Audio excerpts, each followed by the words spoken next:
like completely closing it out and then opening it.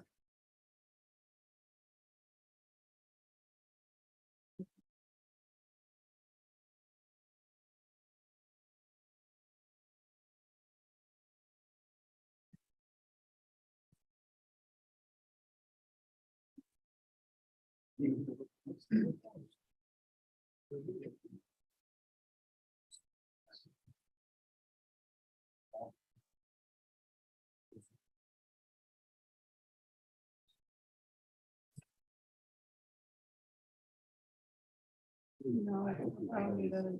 Did not open.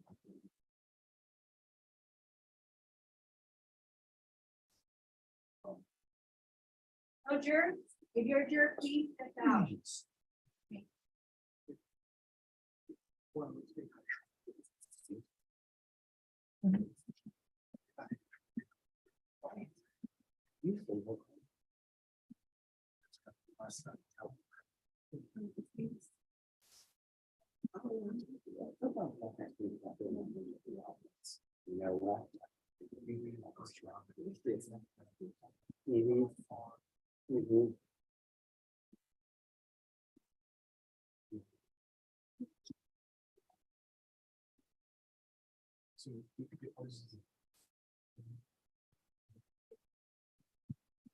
All right, everyone, I am going to call the docket.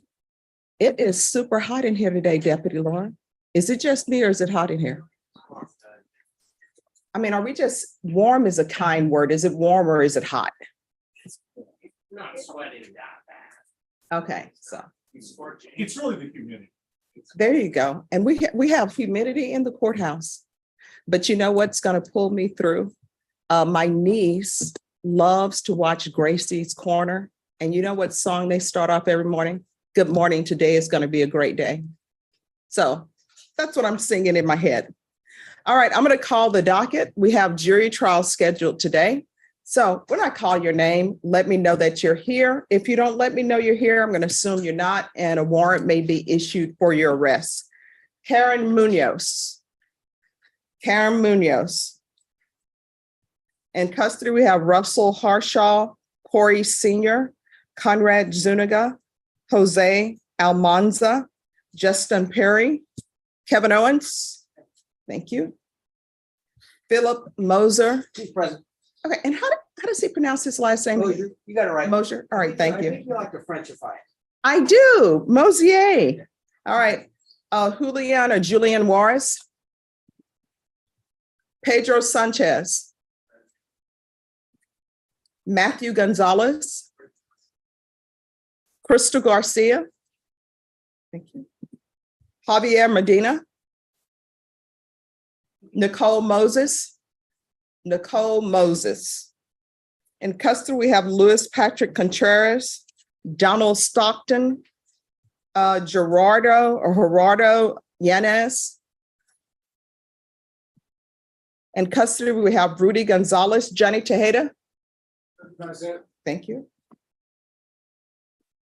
James Brooks. I represent him. I spoke with him yesterday, but I'll give him a call and maybe go to bed. All right, you should have drove him. I know. David Leon. David Leon. Andrew Pena. Here you are. Thank you. Richard Whitney. Richard Whitney is in custody. Sorry. Oh, why does Andrew Pena show custody? No. Okay, thanks. Andy Maldonado is in custody. Reuben Hawkins and Janelius Krug, custody. Charles Garley. Thank you. Juan Aveles. Thank you. How do you pronounce your last name? Yes. Aviles? Aviles. All right, I'm working on that. Jesse Inaho. Thank you. Sergio Garcia is in custody. Scott Marcelino. Thank you. Anthony Trevino. Is that supposed to be Zoom? That was a recall from last week? The person who's on Zoom now is Nicole Ball. Is that person? No, but this was one of the, I guess, the semi-freezing cases that got recalled. But but I'm conferring with the state right now. All right. And when you say semi-freezing, you mean the weather? The fact we canceled court for rain, yes, that's semi-freezing. Well, don't say we. I know. It wasn't me. We're made out of sugar. Hector Hernandez. Is it, all right, he's in custody. Mark Pena. You're not related to Andrew, are you? All right. And Michael Teo. All right, anyone who's present and your name was not called or you came in late? Yes, sir. Cecil Thompson. Do you know who your attorney is? All right, everyone, these are important cases dealing with your lives. You should always know the name of your attorney and your doctor. Back row. I'm sorry, last name? Gloria, do you know who your attorney is? Yes. Who is it? All right, we'll see what's going on with both your cases. Oh, I'm sorry. Yes. April Torres. No, I did not. Do you know who your attorney is? I'm sorry. All right, you're announcing for somebody else.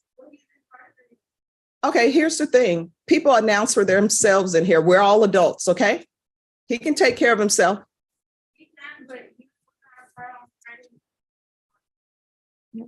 All right, so that's his problem, okay? So we're gonna let people take care of their own cases. You can have a seat. Thank you. Thank you. All right, so this is what we're gonna do. We're gonna have the deputy take you outside for disrupting court, so you're not welcome back. Thank you. Thank you. Thank you.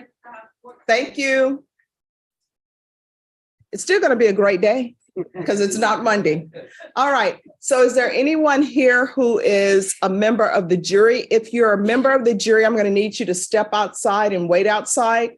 Otherwise, everyone, we're gonna start jury selection pretty soon. So please confer. Attorneys, there are files to my left and files over here. Just grab your file, place it on the prosecutor's desk, have a seat. They will call your name in the order in which they receive your file. Do not approach the court if you have not conferred with the state, if you have not conferred with your client. If your client is in custody, your client needs to be brought out. You need to ask to have your client brought out. All right. So the other thing is, if your client needs an interpreter, maybe not for you, but for the court, make sure that you call and have the interpreter brought down. Do not say, I can speak his language or her language. I will need the interpreter present. All right, everyone, today is Tuesday. It's not Monday. Please confer, be kind, and let's start our day off. Thank you. And Mr. Andrew Pena, just give me a second. I'm gonna read the report.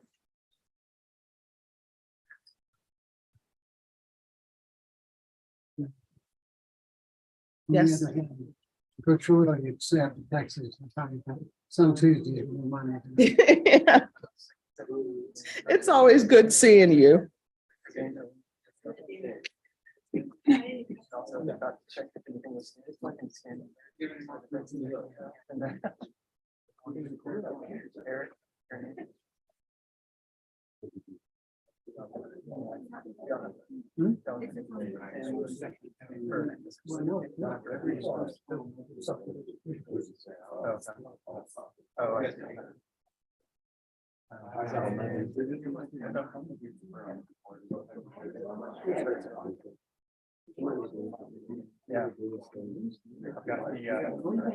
the hardest victims I've ever seen in my life. Not this one. Yeah, but yeah, that is saying something. Yeah, saying a lot. Like 5 times, and they still say nobody in this office. They showed her this. So I don't think it's that. You guys are good at offices. Those meetings, that's like, like what do you think? And then there's this about it, like, Yes. On the trial docket, family violence.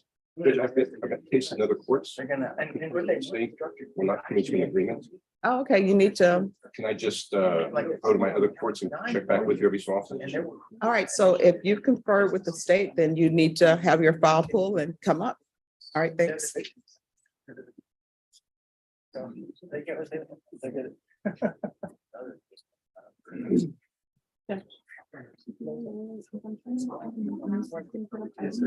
Oh, I don't need it. I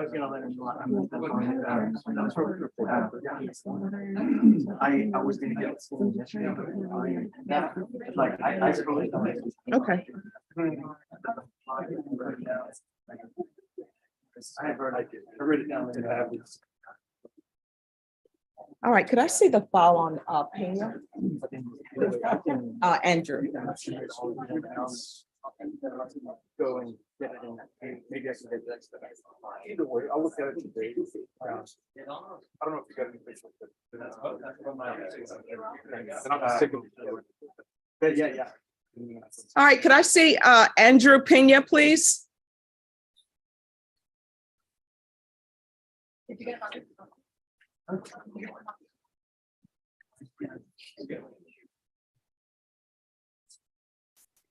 Hello, good morning. Could everyone please whisper?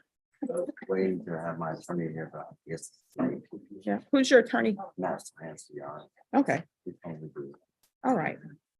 So how do you think you're doing on probation? Kind of okay, but I'm waiting for some mental health counseling from the VA. Okay. They told me, Johnny McMahon told me like January 9th, I would have. All right, everyone, please whisper and please just grab your file. If you place your file on the prosecutor's desk, they will call you in the order in which they receive the file. I try to keep the center of the courtroom as least congested as possible, so we're not like a daycare and spreading germs everywhere. Yes. And so I was waiting for a call like the next 2 or 3 days later. She hasn't given me one. I do the substance use disorder class on Wednesday evenings with Miss Cardenas. It's an hour-long video. She has said she tagged 2 notes to go back to Joni McCann. I haven't gotten a call back or anything, so I'm gonna have to go to the site, like clinic over there. The VA. So you're meaning the person at the VA?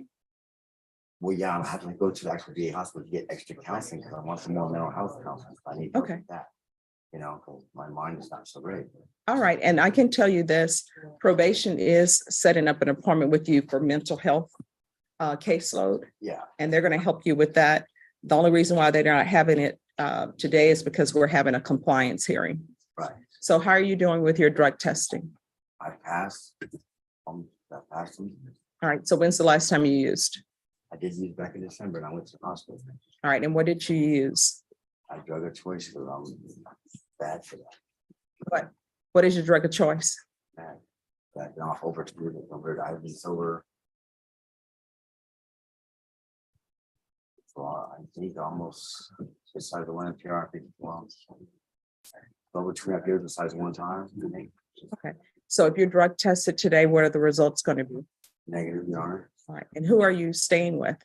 My brother Stephen, I stayed at his house with my sister-in-law, because she's in Seattle working, and my elderly father, I take care of him. So that's where I stay at, and nobody comes over to the house. My sister-in-law they have celebrate recovery at their church on Thursdays, which I'm probably going to. I stay home pretty much with my dad. That's pretty much all I do. Okay, and how's that living situation going along? It's good for me and good for my dad. Okay, all right, and how is your relationship with Thomas or Tomas? It's not so great, Your Honor. I mean, I've tried my whole life to be his brother. Stephen doesn't really have a relationship with him. He tries, but. Okay, and I'm sorry, could you speak up just a little bit for me? My brother Stephen tries to have a relationship and I do too, but I think a lot of stuff is retaliatory right now. Because he's under investigation with okay, so. Well, I mean, don't talk about his criminal cases or anything, Oh, yeah, you're right. but You're let right. me ask you this. My best to have it, because I love him and I always love him, but he does get to me, he triggers me. So is he your older brother or younger brother? The oldest, Your Honor. Okay. I had a bad childhood with violence and everything. And I can't do nothing to him on probation, but I don't want to do it until it hurts our father. And I want our father to be happy with both of them. You know, even over the years, the last years, and we both love each other and we love our father, but I'm trying my best to get along with him like that. You know, So is he getting along with anyone in the family or no? I try more than Steven does. And Steven's out of town. Okay, But Steven's tried again and again and again. But things that from the past he's done, just doing and whatever. Not good as far as like things he did many years ago. They used to live like 2 hours ago. all right, so why do you think your relationship with him is fractured so much? And I'm asking these questions because when people are placed on probation, I want them to do well on probation. And sometimes the family dynamics are confusing. And sometimes it's not good family dynamics happening. It's some dysfunction there. So I'm trying to figure out what's going on between you and him.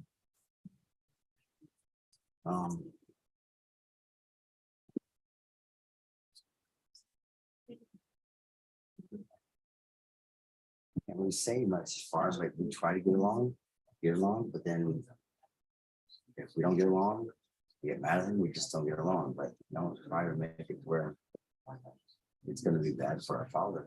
Do you think it's possibly related to things in the past that haven't been resolved? It's a lot of things that are related to the past, and it's a lot of the things that he's done to our father, and stuff like that, with the religious exploitation stuff.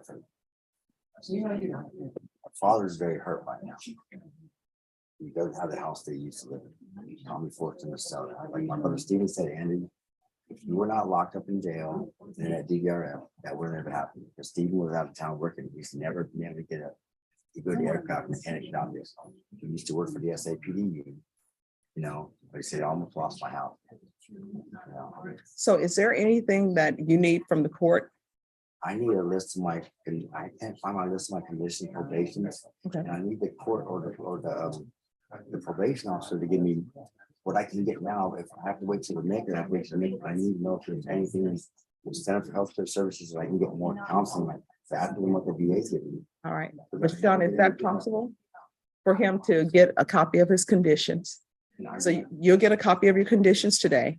And then he's saying that he needs more help from the VA, which I can tell you, the VA is sort of like a separate entity.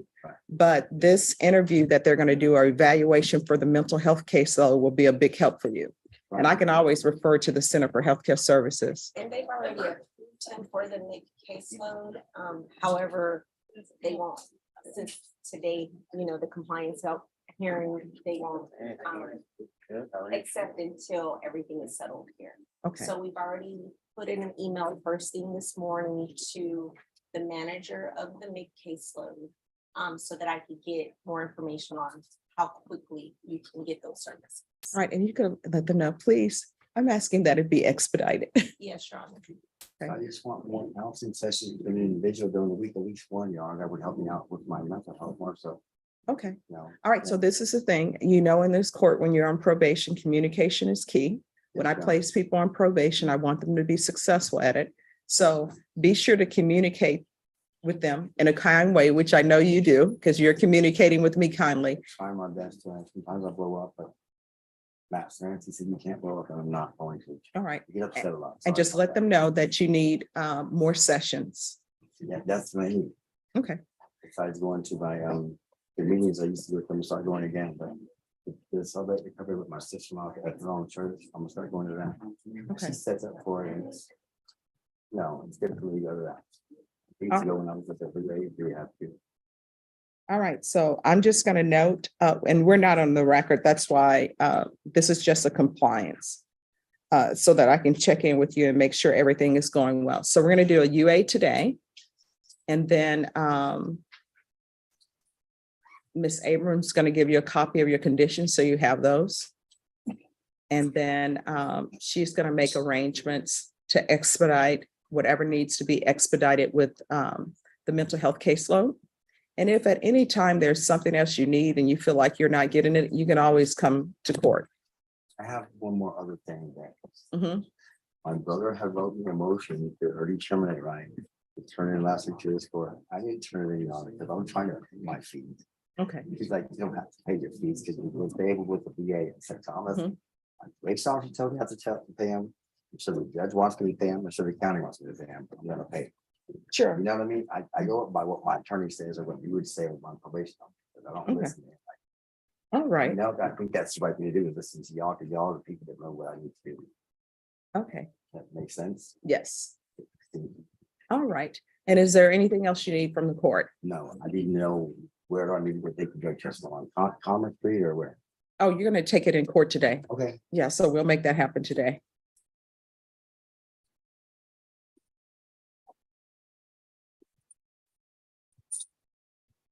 Ms. Abrams, is there anything else? No, Your Honor. All right, and where's your father? Okay, all right, okay. All right, well, we're gonna do that and then we'll go from there. Okay. All right, have a good day.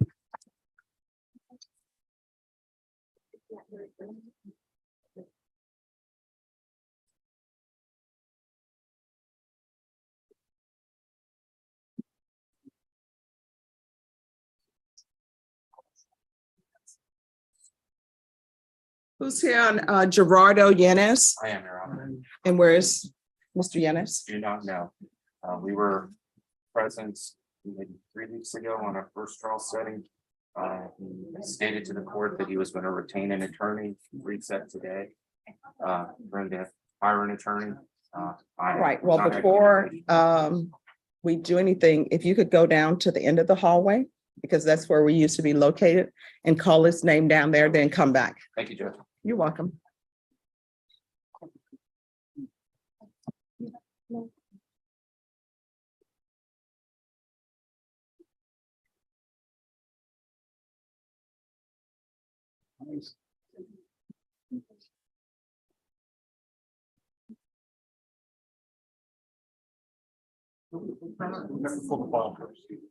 Yes, you need to pull the file.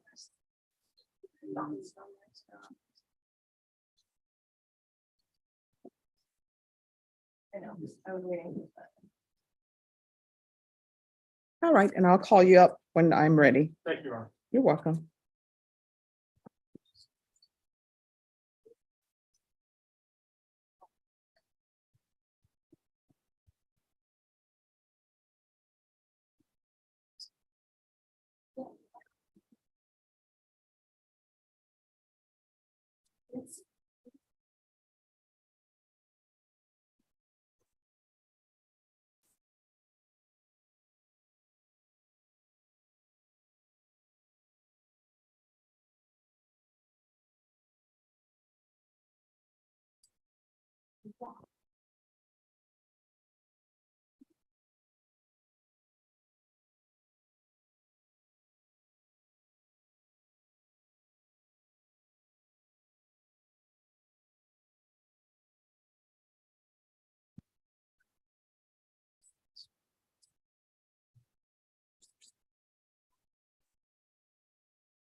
Oh, yeah, somebody's, yeah.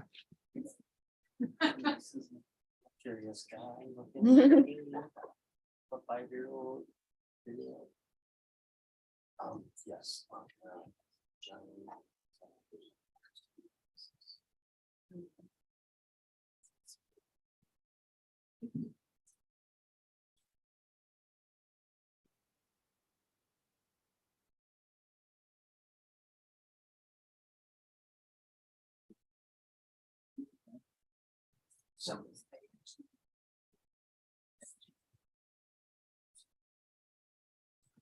All right, great. Did you go to the end of the hallway? I did, Judge. I called his name both in the hallway and in the courtroom, and no one answered. And I Oh, okay, we're gonna go on the record if I could have a prosecutor. Court is calling. Judge, hold on just a second. Sorry.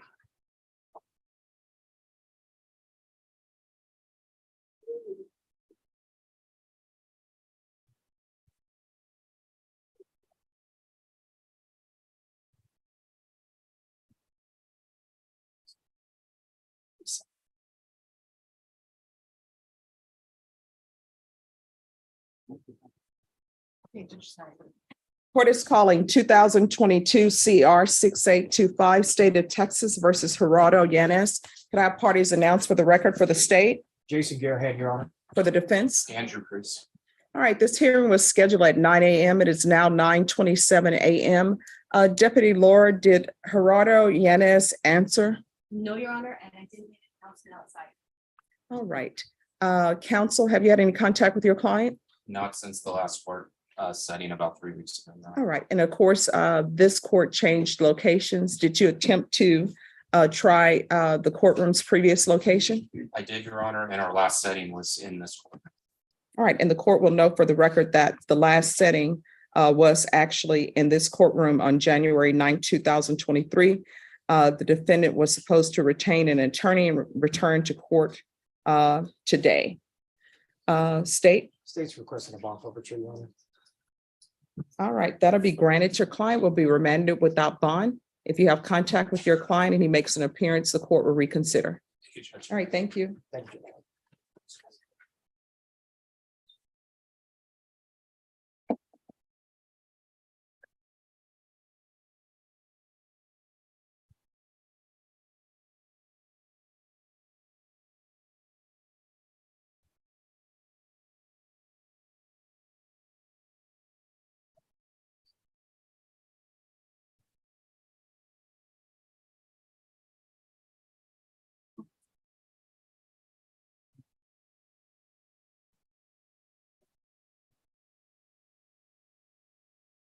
All right, and this is the Janelius crew matter.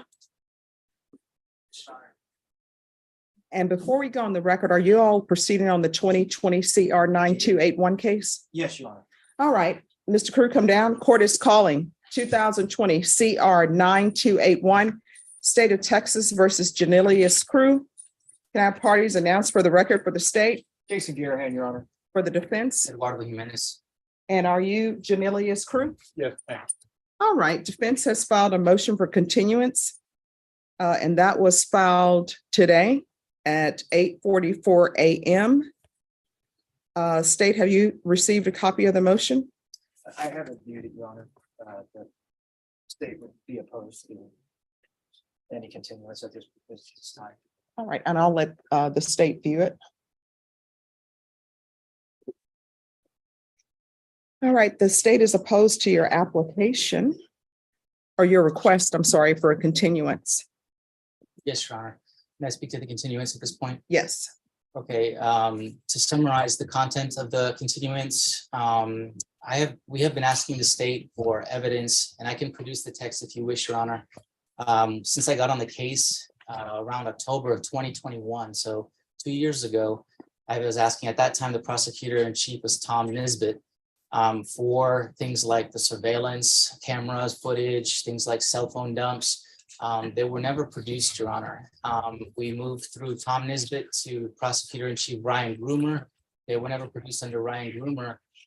That's moving forward in time. And then finally now under the leadership of Jason Garahan, we were given the discovery that we requested. But this is, of course, 2 years after we started requesting it. And we were given it about a month ago, Your Honor. And Daniel Escobar was kind enough to burn all the DVDs and CDs and have them ready on time for our hearing. I turned them over immediately to my private investigator and her assistant. As of Monday, they had gone through half of that data, according to an email from my private investigator. The private investigator on her side, she has had some hiccups, if you want to call them that, or delays in her own personal life. Her uncle, for whom she's the primary caretaker, had to be hospitalized several times this month, or this past month, January. And then her husband, her uncle suffers from a chronic illness, so that wasn't so much a surprise. It's just that she's the primary caretaker for her uncle. Her husband, out of nowhere, suffered a severe illness, had to be hospitalized for that. She's his primary caretaker as well. So that may have caused some delays in her ability to process the data, but she and her assistant have been working diligently, Your Honor. And as of Monday, they were only halfway through the data. They hadn't even got to the phone dumps yet. And so we're not asking for we know the case is old. but the discovery is new, Your Honor. The discovery is less than a month in our hands. We're just asking for, Your Honor, we could come back in a week or two at the court's, obviously at the court's courtesy. We're just asking for just enough time to get through those phone dumps. It won't take, I don't think it'll take more than a week, Your Honor. Because I don't feel comfortable representing to my client that we're ready for trial when we haven't even seen what's on his cell phone and what's on his the state's chief witness's cell phone as well. All right, state. Your Honor, the actual phone dumps that were mentioned, rather small comparatively and phone dump, I guess, history.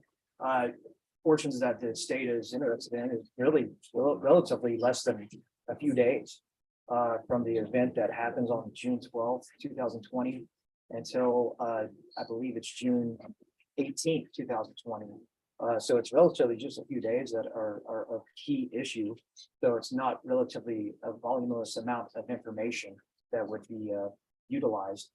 And as we were here last time, as Mr. Lawyer, is aware that Judge Angelini reset this with stating to both sides that no continuance would be granted from the court. I know that's under Judge Angelini, Yes. which he's a visiting judge, but however, we were both aware that this case was in a sense a do or die on this particular day, and the state's prepared to go to trial. All right. It's your motion, so I'll give you final argument. Judge, yes, once again, it's not just the phone dumps, Your Honor. It's surveillance footage from as I'm just not sure how many of the facts to bring out, but this is a shooting case. We're talking about several bars in a proximity that have surveillance, and we're talking about surveillance footage that is extensive. We can't just watch, 5 minutes or half an hour of the surveillance. We have to watch it all. It's 7 CDs and DVDs, Your Honor. It is voluminous discovery, which was put in our hands less than a month ago. And if the court would like me to approach with my text to Tom Nisbet of October of 2021.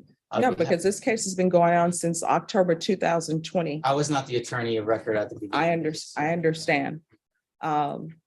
The motion for continuance is denied. Okay. Your Honor. All Great. right, thank you. Yes.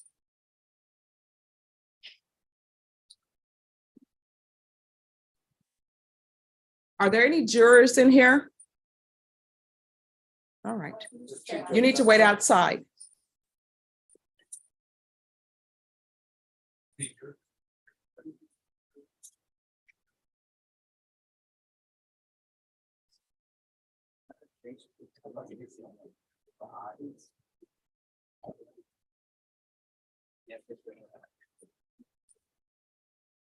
Who's here? Michael Teo.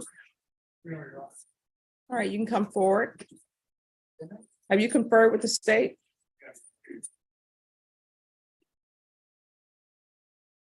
Let's see where we are.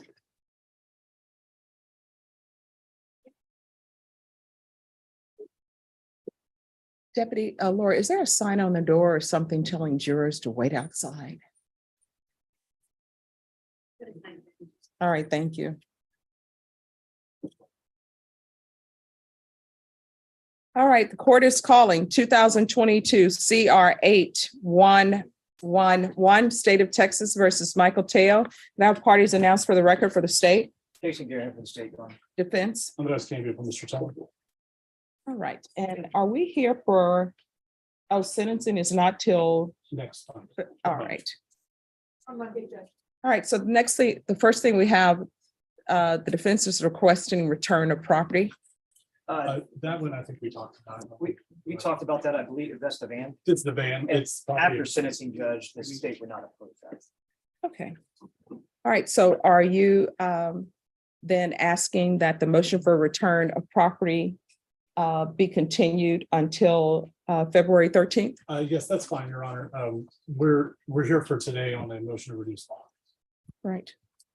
We go one thing at a time. I'm sorry, I didn't know if it was Yeah. before the court, and I Yeah. have a copy here. So first things first, the motion of return of property, you're asking that be continued to February 13th?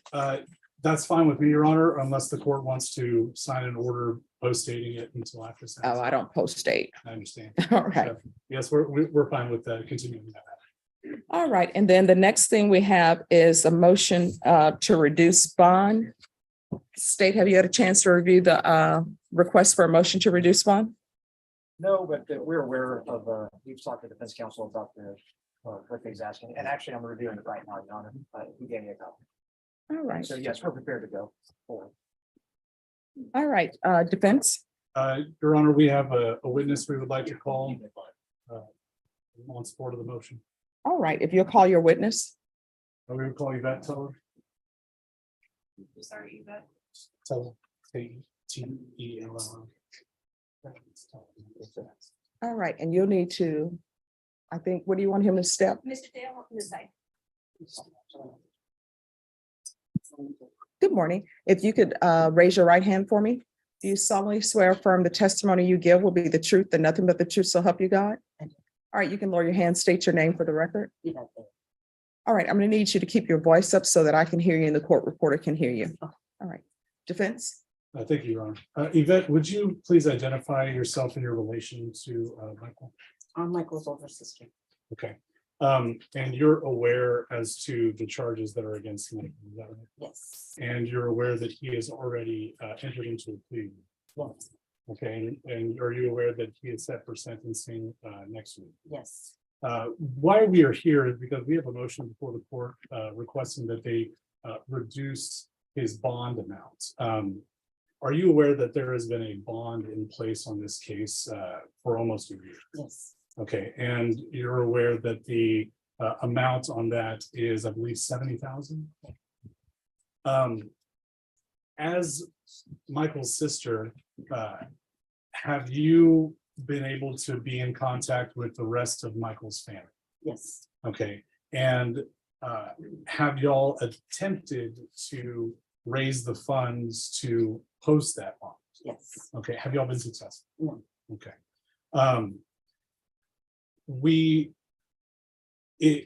Do you want to have the court reconsider the bond amount? I do. Okay, and could you tell us why? Your Honor, Michael has two daughters. He's divorced, his wife remarried and had more children. Last year, one of her babies died, a 9-month-old. It was a twin baby, suffocated.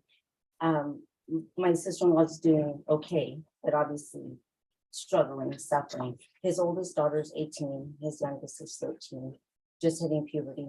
There's a lot going on emotionally with them.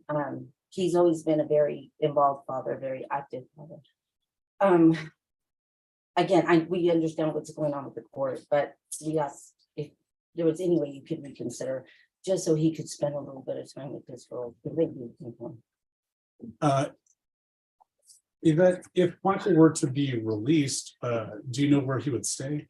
Yeah, he would stay at one of my houses. One of my aunts lives there. She's elderly. She's 80 years old. It's a big house. It's enough room for him to be there, to stay with his daughters, to see my father. My father's 73.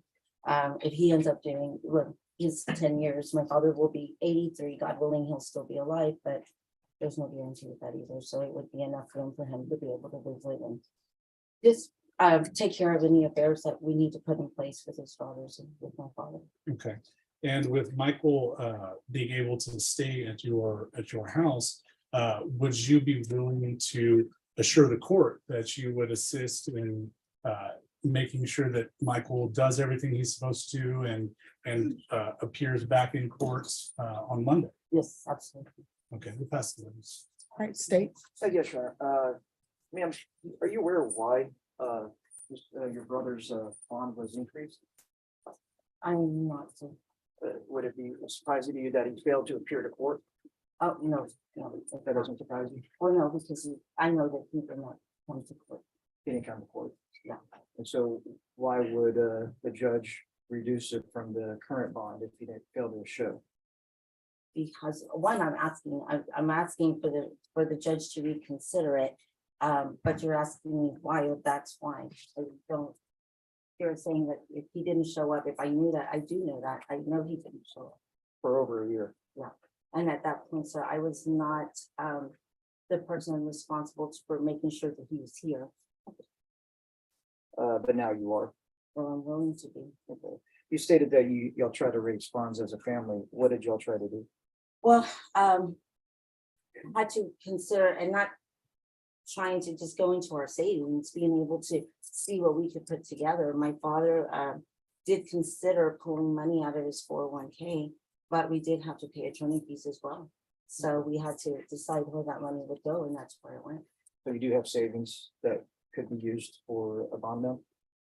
We do, but not enough to cover I guess right now they're asking for $70,000, so we don't have that A bondsman's not asking for $70,000. It's a portion of that. other portion. for Right. us. How much is that portion? Have you talked to any bondsmen? I don't have anything written down in front of me, but yes, we have. How many? Mhm. I don't know, so I couldn't tell you, I honestly couldn't tell you, but there have been more than one, obviously, because before he had the other charges that he had, and those are not there anymore, so they've changed, everything has changed. But if you want to know, have we called people? Absolutely have. We were actually asked to wait until there was the hearing, the bond reduction hearing, and they asked that it's on record. So they said that we should wait till that was over and then to call back. And that one was Gabriel's bill's bond. You stated something about other cases were taken care of that were also pending. What cases are you speaking of? I don't know, sir. It was some cases that they told us on the phone. They say that everything needs to be cleared out in court when we had to come here, so everything could be cleared out. So cases that were in a sense taken into consideration for a plea on this case. Are you aware of that? Yes, Okay. And you said several houses. You stated several houses. You have several houses? I don't have several. I have more than one. More than one. Did you ever look into maybe taking a mortgage out or anything like that, or borrowing against that to get your brother out of jail for the 1 week? No. No? Okay. No further questions, John. Any further questions? Just a few. Yvette, when you're talking about these other cases, is it possible that you could be talking about this same failure to stop Miranda raid because it was dismissed and re-indicted multiple times? Yes, and I don't quite understand all of it. I don't Sure. understand how it was dismissed, and then this is not where my area is specialty is at, so I don't know exactly what happened, but I know that there's been a lot that's happened with this, Right. so I don't know. And we had filed a motion to reduce bond, I believe, back in September of last year. And I think that's when we had tried, is that when you had tried to contact these bondsmen and try and arrange everything? At that point, I think my father was the one who had done that. I did not do that. This time around is Okay. when I had some people help me to call around. Just again, I don't quite understand all of it, and they did so. No further questions for this one. All right, thank you so much for coming in. All right, any other witnesses? At this point, we would like to call Michael Tello to testify and answer a few questions. All right, can you raise your right hand for me, please? Yes, Your Do Honor. you solemnly swear or affirm the testimony you give will be the truth and nothing but the truth, so help you God? Yes, Your Honor. You can lower your hand, state your name for the record. Please keep your voice up. And everyone in the box, you're gonna have to either whisper or stop talking. Michael Taylor. All right, defense. Thank you, Your Honor. Michael, you've been in continuous custody for about 284 days, is that right? Yes, sir. Okay.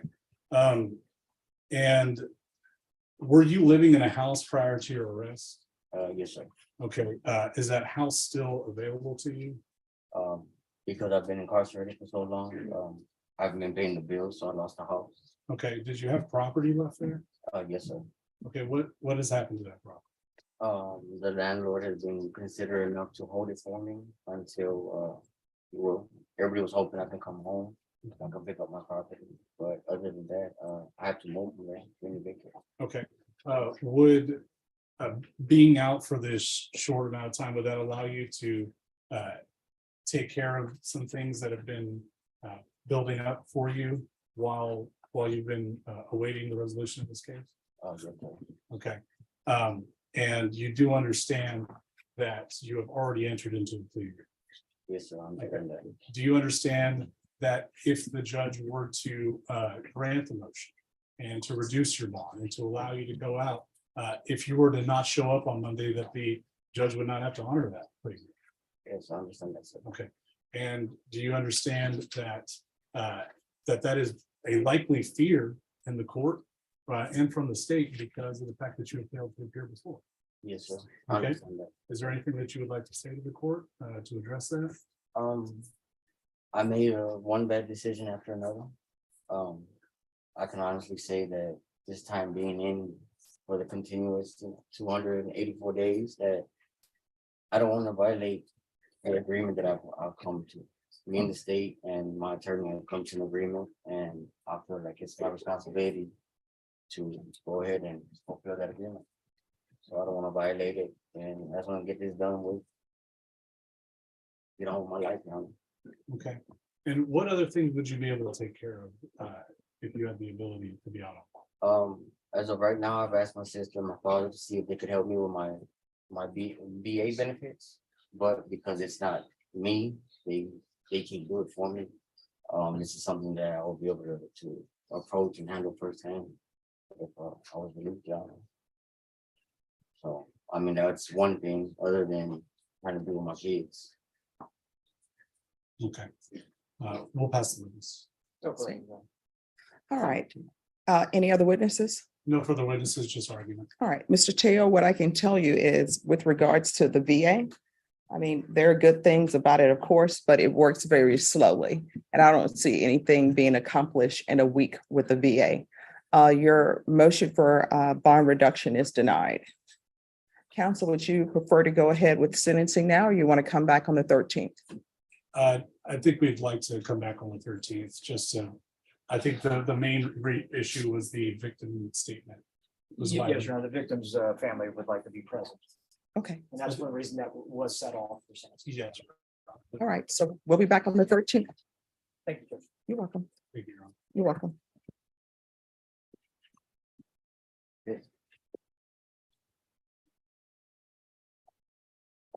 Johnny Tejeda. And are there any jurors in the courtroom? If so, you need to wait outside.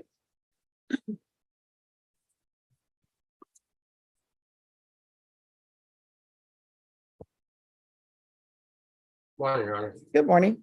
All right, what's happening with this case?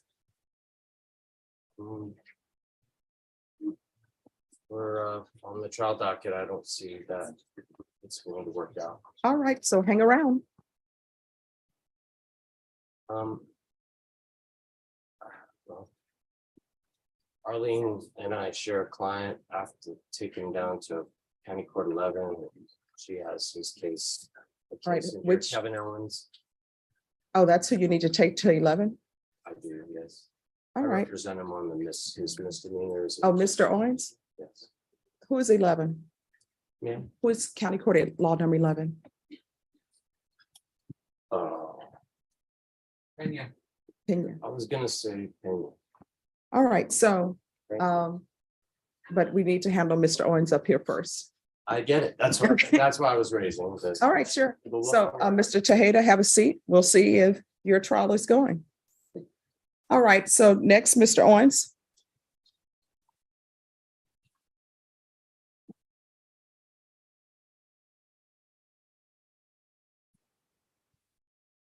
All right, on this case, where are we on the petition?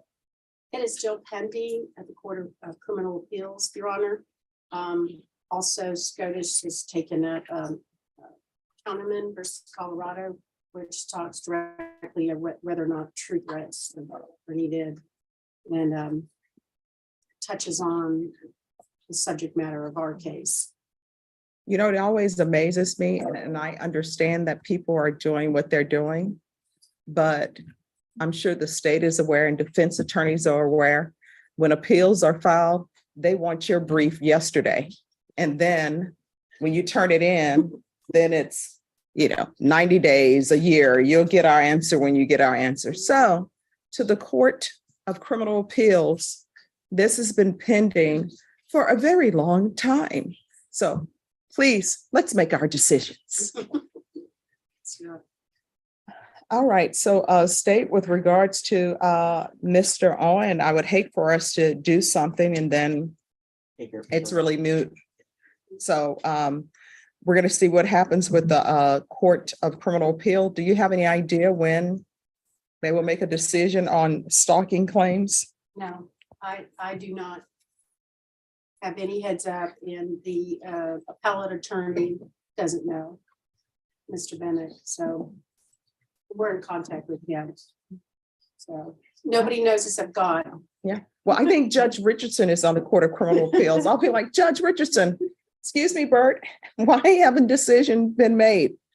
All right, Ms. Ferguson, we're going to reset Mr. Owen for 45 days. If something happens before the 45-day point, that setting date may change. Yes, Ms. Ferguson, what date? The 30th.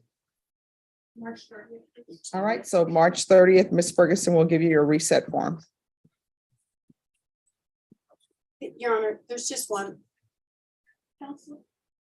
There's one thing, and I failed to bring it up with the state before I walked up here. My client is working now in the trades, and What does that mean in the trades? he's doing That sounds like sort of like Game of Thrones. I'm in a trades. apprentice electrician. Okay, apprentice electrician. Mhm. So is this a stationary place where he's at? It's not going to be. I mean, he's gonna be able to, he's gonna be on a crew with a bunch of people. And this is gonna change, I think, because of the weather. He started last week, correct? Mr. Owens? Yes, so he started last week and he is going to be, they're gonna be taking him to job sites. All right, so file your motion. And the court, of course, and the state, of course, will need more information about this job. Okay, And then I'll make a decision on it. okay. So as soon as you file the motion and have the evidence that I need, which I believe at our last hearing, I told specifically what I would want, just file it and we'll put it on the docket. Yeah, we just need to make the, how the job is gonna play out. Okay. I think that's really what it is, to, if we could go to tracking. Oh, well, I don't think we're going to go to tracking to begin with, Okay. but I'll Just file the We'll motion. just see how it goes, yes. and maybe, sometimes pre-talk services recommends it. Doesn't mean the court will follow it, I understand. Okay. I'll do my diligence, Your Honor, thank you. All right, thank you. Yes. Oh, no, that's going to come back. All right, and Ms. Ferguson will give you your reset form, then you're excused. Who is here on James Brooks? All right, and where's Mr. Brooks? Come forward.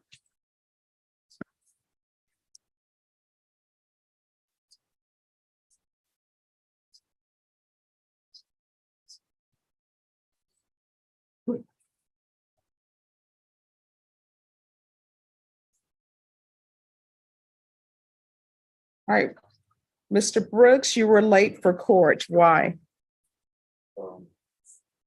I didn't leave my house in time. All right, dude. I mean, I can make sure that you appear in court on time. You know how I do that?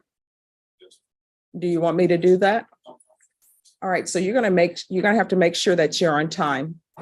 I pride myself of being on time, and it's a lot because now with the schools open, it takes a long time to get here.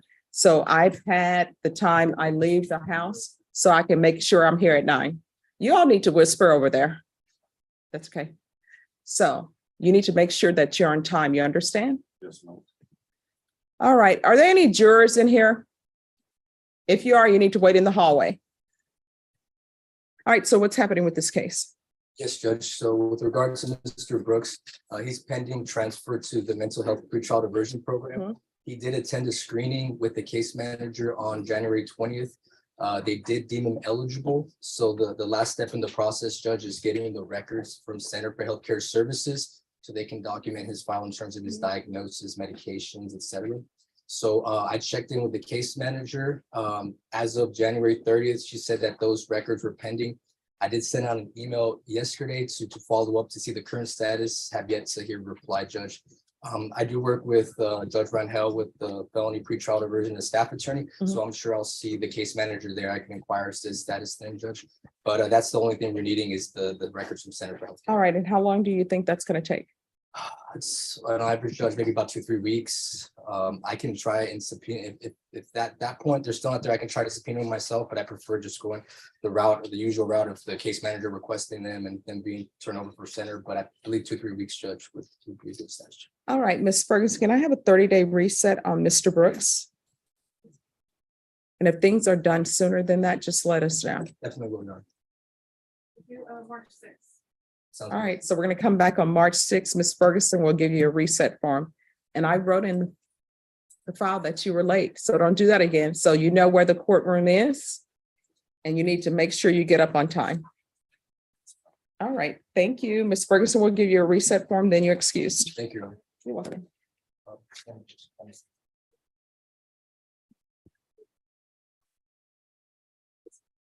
Hello. So here's the thing, everyone. You're called in order of appearance. So once you turn in all your paperwork or whatever, or you finish conferring, just have the clerk to hand me the file, and I'm going to call you in the order in which I receive your file. Okay. Andy Maldonado. And where is Maldonado? Good morning, Judge. He's here in James. All right, come forward. This is set for March 20th. Why is he here? Judge, we have an investigator appointed to this case and we've asked for more funds. All right, I don't have a.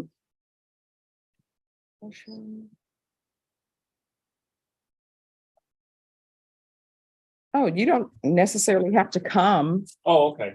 for this. I would let the court know I had a very productive conversation with Mr. Villarreal just before this, and so things are he's doing yeoman's work trying to get all the ducks in a row, so to speak, on what we're looking for in terms of discovery. And I know he said he was moving courts. Yes, but I've actually talked to the detective on this case in order to get all the discovery fully done, but Right, it's been a because- labor of love. And he has done very well. Of love, a labor of love. Okay. All right. So we were here on January 19th, and what I have down is there was the cell phone extraction and perhaps an ethical disclosure. So where are we on those items? So I talked to the detective this morning, because it has to be a new detective that was on it. Mhm. He's telling me that he turned in the original cell extraction to us. Okay. We don't have that. So this is a search that was done by consent, so there shouldn't be an issue. We Mhm. might have to rerun the cell extraction, but I'm going to just double check, triple check. I've already checked the physical file, but try to track it down if this does exist within our possession, and if not, have them rerun the cell. I'm going to get back to them by the end of this week to tell them one way or another what they need to do. But that's, as far as I understand, potentially the only other piece, but I have to reach out to the protective order division as it relates to potential some other discovery, but I'm in the process of doing it right now. All right. And then with regards to any ethical disclosures? We've reached out to the other agencies to see if there have been. He made he knows about what the issue was. He's actually one who brought it to our attention. Okay. But other than that, I don't have any further at this point. All right. So your motion has been signed and we'll come back on March 20th. That's what I have as the date for us to return. Thanks, Judge.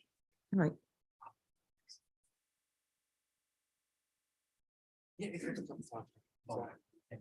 Donald Stockton.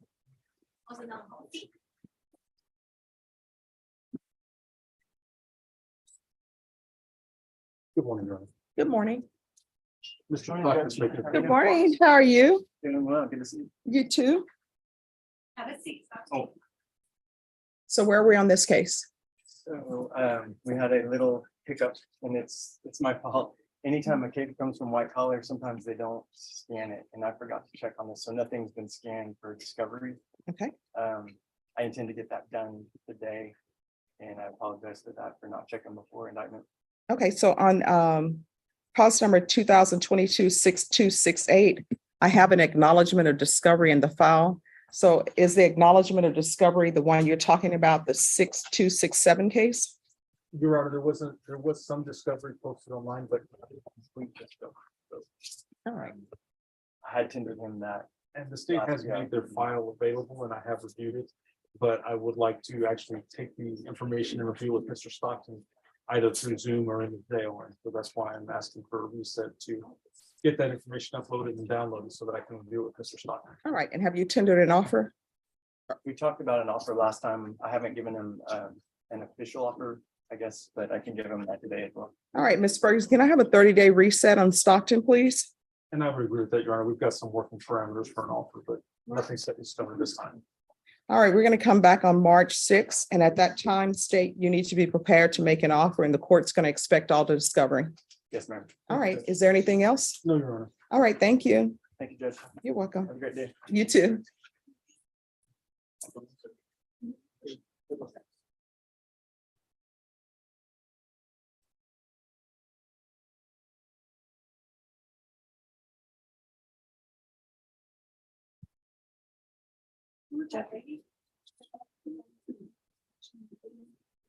Sure. Yeah.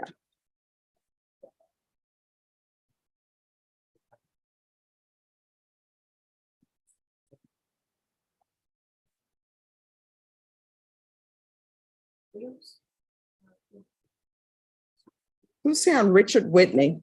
Here you are. Yes, have you conferred with the state on the actual charges? Yes, I have an offer, and my client was given 30 days to consider the offer, Your Honor. All right, Mr. Whitney, come down. And are there any jurors in the courtroom? I keep making this announcement. Okay. All right, Mr. Whitney, an offer was tendered to you. Do you wish to accept the offer? Your Honor, I'm sorry, the state said he could have 30 days to think about the offer. That's why I'm asking the court for 30-day reset, Okay, have these cases been indicted or no? not indicted, Your Honor. All right, so Ms. Ferguson, can you recall this in 2 weeks? How old are you, Mr. Whitney? I'm 36 years old now. All right, so is 2 weeks enough time for you to consider the state's offer? All right, so Ms. Ferguson, give me a 2-week reset date on Richard Whitney. We can do the February. All right, so we'll be back on February 23rd. At that time, you need to let me know what you wish to do. I see that you, there's an application for a PR bond. Your criminal history is extremely long. You understand that? So based upon your criminal history, depending on what the state is able to prove up, you're habitual. All right. So I'm going to deny your application, but we'll bring you back on the 23rd. Okay. Do you have any questions about anything? Is there any chance that I can get a probation? Oh, that's something that you'll have to confer with the state about. This is the way the process works. The state makes an offer. Your counsel tenders that offer to you. Either you accept it or you don't accept it. If you accept it, depending on what the offer is, I'll review it, I'll receive it, and then I'll make a decision on whatever your offer is. Okay. All right. Yes, ma'am. Thank you. All right. Thank you so much. Have a good day. Your Honor, may I be excused? Yes. Do I need to give him 30 days to go? No, you don't need to have a reset. Thank you, Judge. Uh-huh.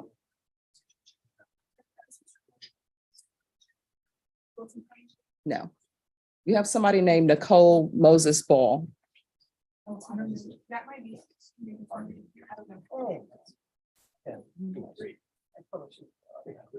All right, Charles Garley.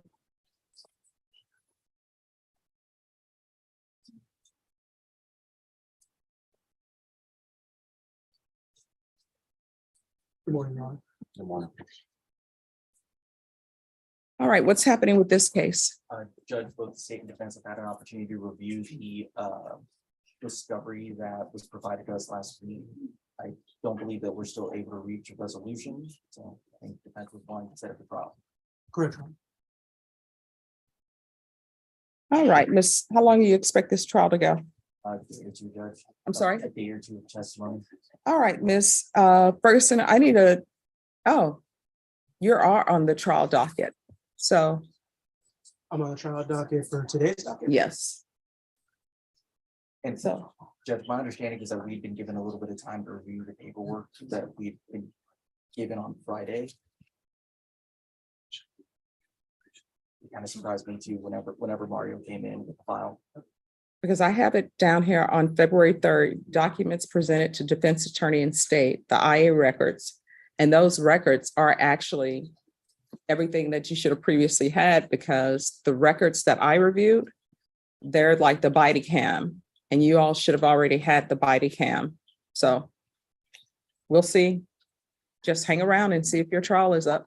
Well, Judge, I still need time to prepare to get my trial. Well, when would we be picking a jury if it was? Today. Well, so I do still need time to prepare for a trial, get my documents ready, get things printed out, get my videos prepared. I need a motion in limine filed. If there's a motion to suppress, it needs to be included in that. If we can get just a short reset for a jury setting. to All give me right, just that hang opportunity. around for the jury trial today, okay? Thank All you. right, Gerardo Yanes. Well, quickly, may Yes. I do have other courts may I step out, finish my other hearings, they come back? You need to be back here by 10:45. I should be able to. All right, thank you. All right, Mr. Yanes, do you have an attorney that you hired? No, I just was security and they were too high, so All right, the court will have you sit in the box. And then defense, if you'll confer with the state, and we'll see where we are. I've already conferred, Judge. Where we were at is before the last setting, I had no communication with Mr. Yanes. When we showed up at the last setting, he informed me that he was going to retain an attorney. So this morning is really the first time I've had an opportunity to confer with Mr. Yanes. He's expressed to me that he has some discovery, a potential witness that he would like me to look into. So our intention was to file a motion for an investigator, try to look into that information. I did confer with the state. My understanding is if something comes out of that information, Mr. Yanes has given me that would impact how the state wished to proceed on this case. Why were you late for court? The bus I missed the bus, so I had to get on the bus, so 15 days late. You can't miss the bus. Yeah. And I know people are saying, huh, what does the judge know about taking buses? I used to take a bus when I was an attorney. And you know what? I would arrive at court at 7 a.m. And you know why I would arrive at court at 7 a.m., even though sometimes my case didn't start till 9 a.m. or 8:30, because I didn't want to be late. And you're probably saying, well, again, I don't believe she took the bus. I would take the 92. The 92 was the Fredericksburg bus, which helped me learn the city because I'm not from here. And Fredericksburg, that bus will take you throughout the entire part of the city. The only thing about that, it stops like every 4 to 5 blocks. The best bus to take is the number 90, because that's the express bus, and that'll take you on the freeway. I ride the 76, so it stopped me off. Mhm. I'm sorry. So they have an express bus that you can take as well, but you can't be late anymore. You understand? Yes, ma'am. All right, so we're going to set this for a jury trial and a plea deadline date. Ms. Ferguson, can you recall this in 30 days, please? Yes, March 6th. All right, we'll see you back on March 6th. Was that the plea deadline you're on? Mhm. Thank you, Judge. All right, thank you. And Norma, that warrant is being recalled on that one. Who's here on Corey Senior? We are. All right, if you'll come forward. You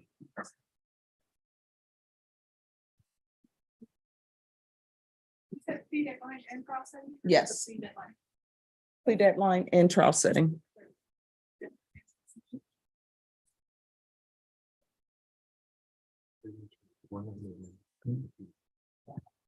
Yes. Okay.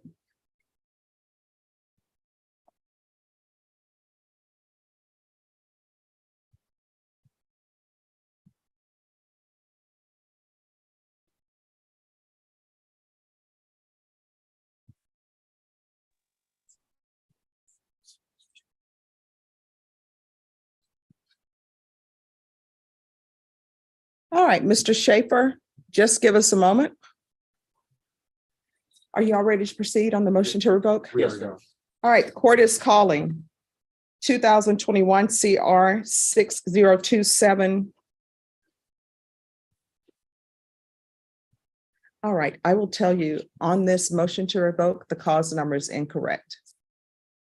Yeah, there's a CTI. There's a CTI on the cause number. Give me just a second. If I can get. Sure. All right, Mr. Schaefer?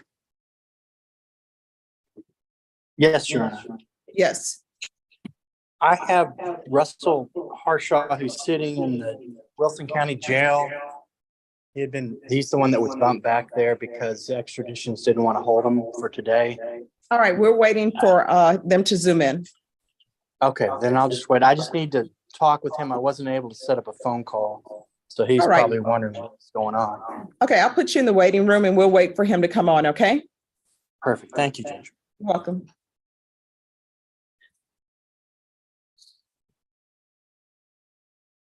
All right, State, are you going to just make an oral motion to change the cause number at the top of the form? Yes, Judge, I'm just trying to figure out what the correct cause is. Oh, it's 2021 CR 6027. Without the secret. There's no objection. Okay, all right, we're on the record in 2021 CR 6027, State of Texas versus Corey Allen Sr. Can I have parties announced for the record for the state? Daniel Escobar for the state of Texas. Ed Garza from Mr. Senior. And are you Mr. Senior? Yes, ma'am. If you honor him. All right, State, any motions? Yes, Your Honor, state moves to amend the document. There was a CT1 that was added mistakenly to the motion to revoke. So we just have that deleted. All right, any No objections? objection, no. All right, Mr. Senior, do you understand that the cause number that's listed at the top is incorrect? Yes, Your Honor. All right, do you have any objections to proceeding with the change of the cause number? No, I don't. All right, and have you had ample time to review the motion? Yes.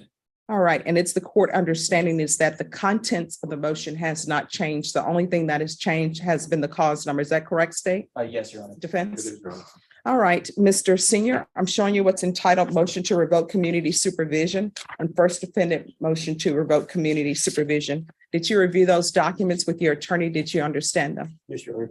Are you saying Corey Allen Senior, who was placed on community supervision in 2021 CR 6027 for the offense of possession of a controlled substance penalty group 1 gram to 4 grams on February 9th, 2022 for a term of 3 years? Is that you? Yes, Your Honor. State? Judge, it's going to be on the first amended motion to revoke probation. It's violated condition number 1.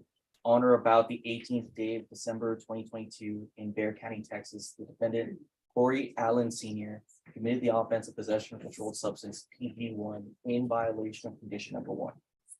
How do you plead to that? True or not true? True. State? Your Honor, state waives all the violations. Did you understand by pleading true to violation of condition number 1, the court could find it true, grant the motion, and sentence you to 3 years in prison and up to $1,000 fine? Did you understand? Yes, Your Honor. Knowing that, do you still wish to plead true to violation of condition number 1? All right, the court will find violation of condition number 1 true. Defense, do you have any objections to the state's waivers? No, Your Honor. All right, is there an agreement? Yes, Your Honor, it's an agreed revocation for 2 years. TBC. I'm sorry, It's an agreed revocation for 2 years. TBC. is that the agreement? It is, Your Honor, and there'll also be PIC in the pre-indictment case. And what is that cost number? Here, it's night bag 691834.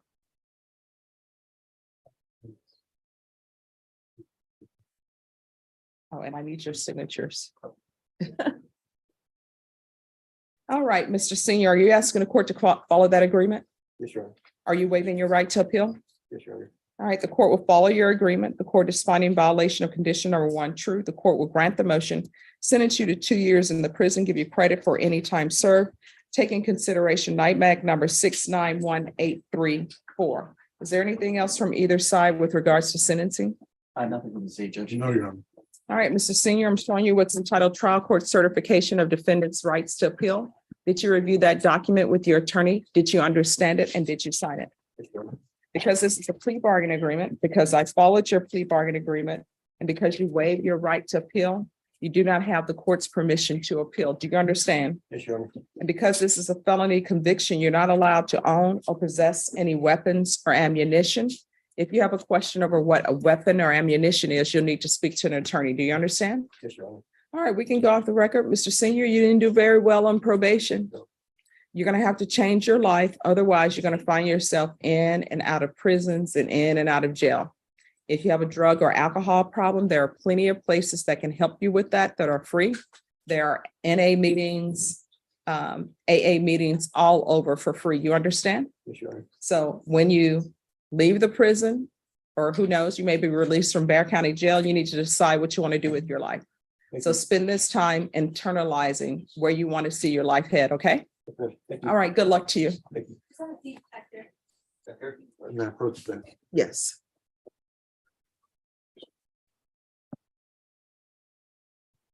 I'm so glad.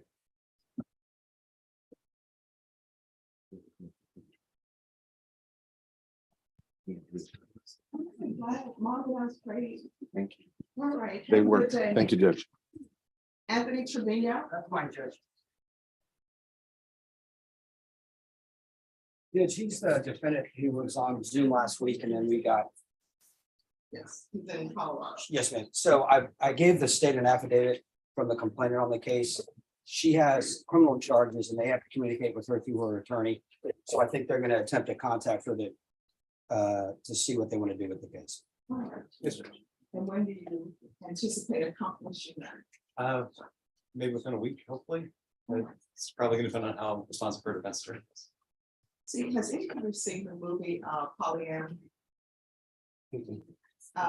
The reason why I bring it up, because people always look on the bright side, so the state thinks they're gonna have that done in about a week. I think it's gonna take longer than a week. Very well could, Judge. Well, Judge, I'm German, so I think it'd be about 2 months. Yeah. Okay. It's the pessimist So in me. what I'm gonna do is I'm gonna reset this for 30 days. It needs to be done by 30 days. Is that enough time? Sure, Judge. All right. And then if it's done sooner than that, and y'all want to come back sooner than that, you can come back sooner than that. And so on that same day, Mr. Murray, your client needs, I know your client is in Colorado, they need to either be by Zoom or in person. Okay, I'll tell them that. All right, Ms. Ferguson, can I have a 30-day reset on Anthony Trevino? March 7th. All right, March 7th. Thank you, Judge. You're welcome. And I guess I'm just waiting to see what happens. I've got another case on your phone back. Okay. Do you know what time, if my case goes, what time you would start jury selection? We'll probably start jury selection by like 2:45.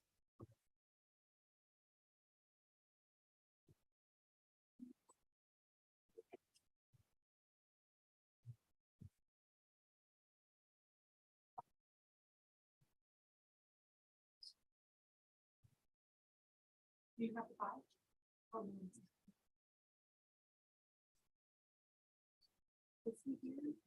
Good morning.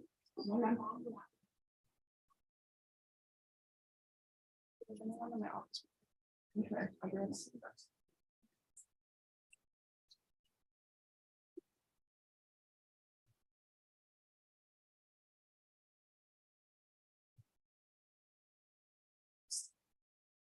I'm calling it order for parents. Okay. Okay. Sergio Garcia. How do you mean, Judge? Would you like Mr. Garcia up here? Yes. I love it. It's a new one. Yes, I'm liking it.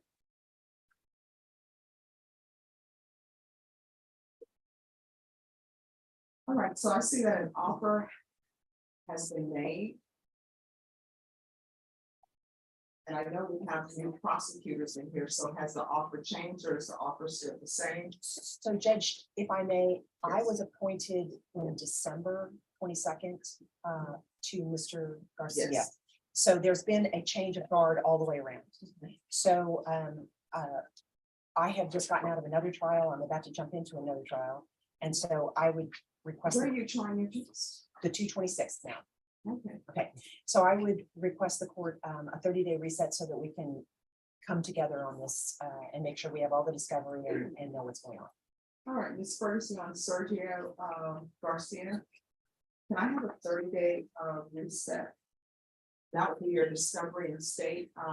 you'll need to be prepared to make your offer on that day. Yes, sure.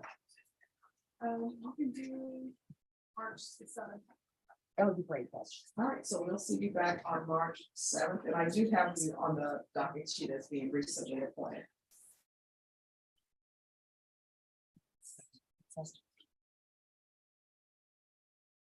Okay. Oh, yes, just get a reset form in your seats. Thank you. All right, have a good one.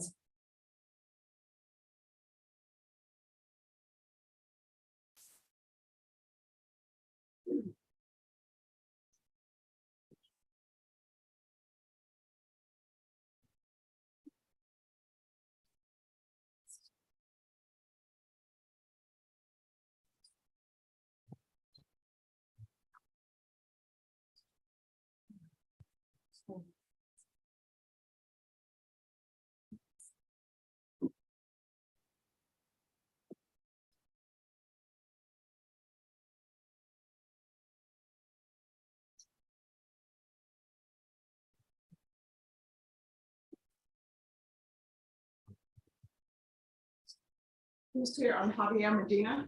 I am, Your Honor.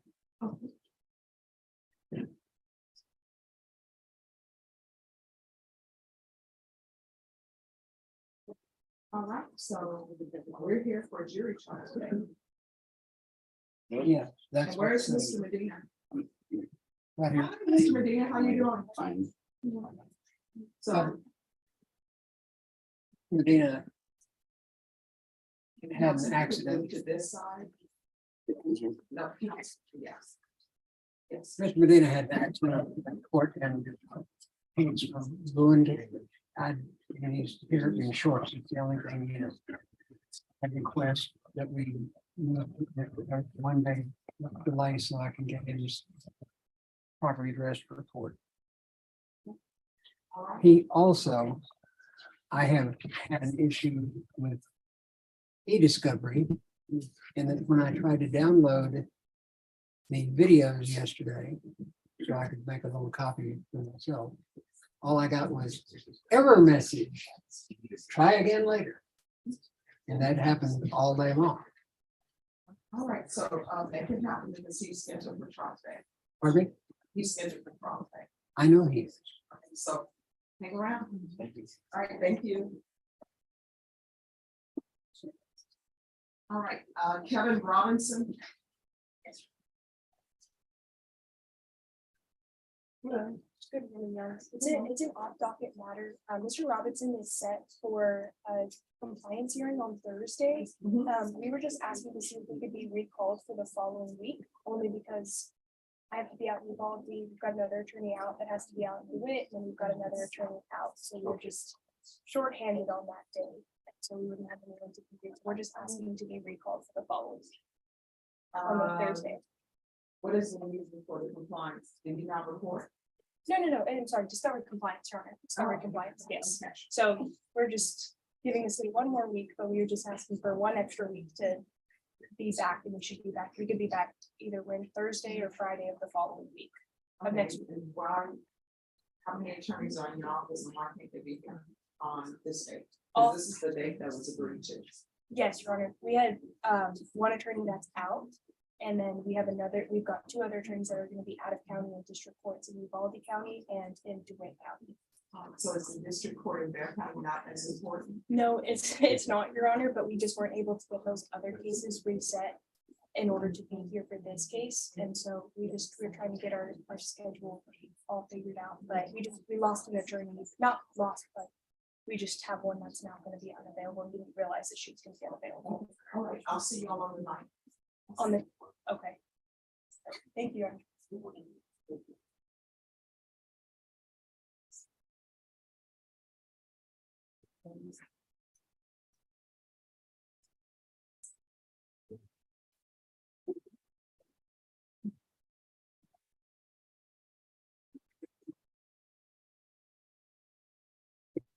All right, Daniel Escobar. And Christian Vega. Where's Christian Vega? He just, Okay. you're talking about, No, Christian Vega. oh, I saw him, but I don't. Okay, all right, I'll wait for you to come back. Are there any jurors in the courtroom? All right, Matt Stohansky, who are you here for? Is that Mr. Pena? Well, I don't represent him, but I have represented him and he called me, so I'm just trying to figure out, we're talking with the probation, I'm gonna visit with him when he comes in here and see if I can help as a friend of the court. Move this thing along. Okay, we love friends of courts. This was Andrew Pena, right? So we've already done that, haven't we? No. Oh, this is a different one. No, Like same one. Andrew people, we're waiting for a drug test. Ah, okay.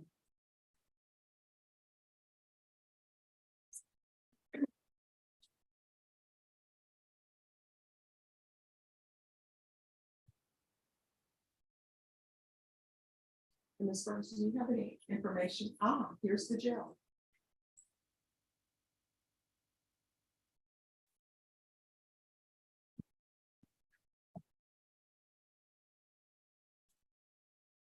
All right, Mr. Schaefer, the jail has signed in, so I'm just waiting for their screen to come on.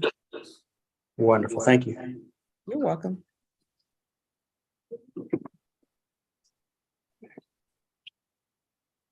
Hello, can you unmute yourself, please?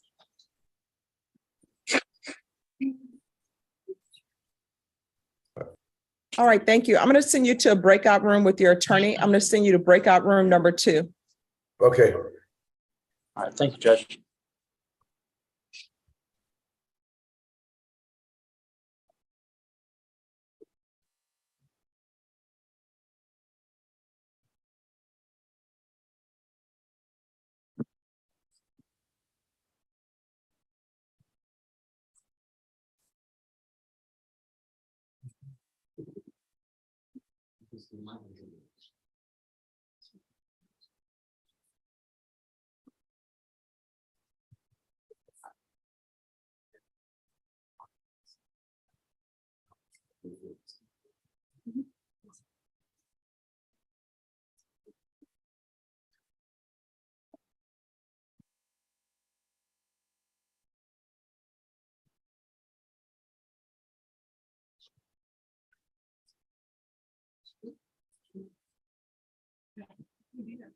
So you have to put your hand out and you have to wait for your attorney to come back. You cannot approach the judge without your attorney. Oh, I have to be careful.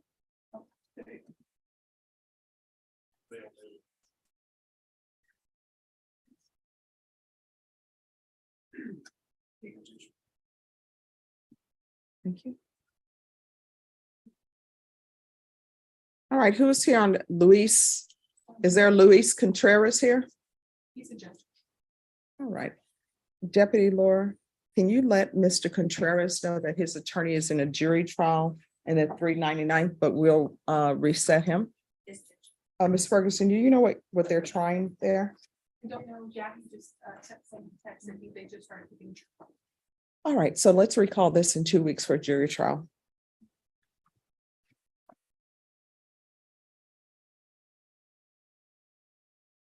You can do February 28th.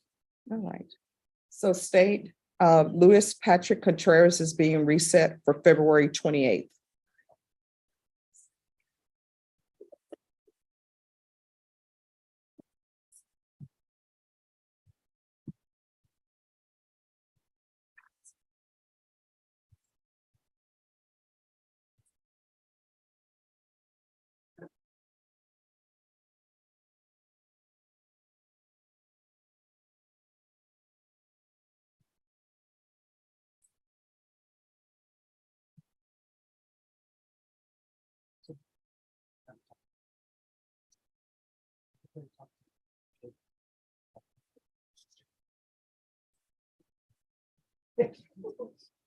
He's oftentimes very last just in the time, the defendants in most of the time.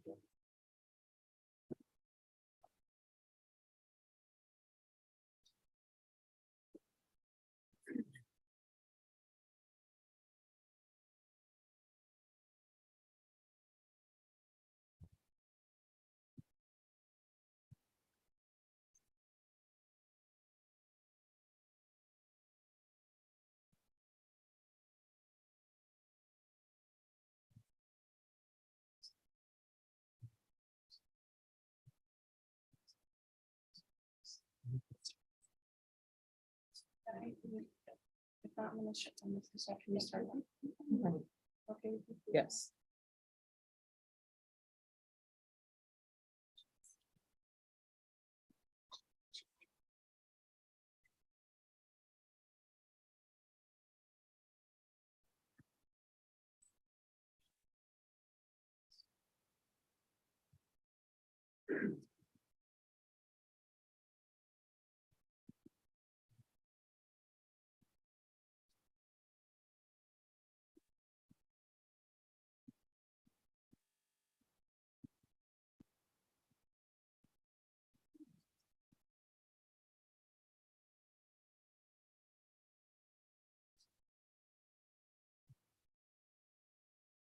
Bashan, you know that email where everybody keeps hitting reply all? So somebody just put in there, they said, somebody sent another email and gave them the penal code for harassment. Then somebody came back and said, this statute does not apply because a person is not the individual that is perpetrating the message. The message is being continued by everyone that uses the reply to all button. Therefore, you have no one person to charge, just saying. And they didn't even, they did the just saying with an apostrophe, didn't even put the G. Can you just have placed the G? The G requires a keystroke, just like the apostrophe does. I like the ones that are just saying, hey, how you doing? Yeah. I had like 18 messages, I had 18 emails on that alone this morning. Well, let me just tell you, this makes me regret having the county phone because, as you know, I don't use an iPhone. So I had to, at 2 a.m., I had to Google how to do not disturb because I don't even know how to turn that phone off. I haven't even looked at it. Yeah, you. And it's still going on.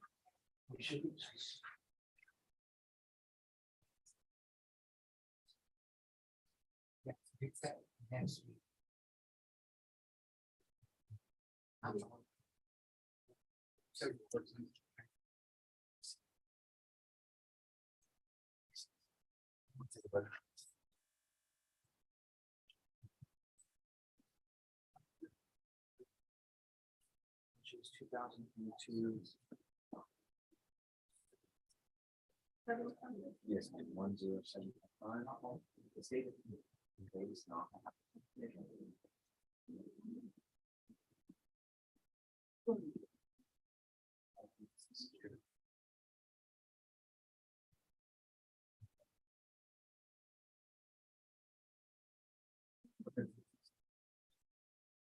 Pedro Sanchez. Yes, Judge.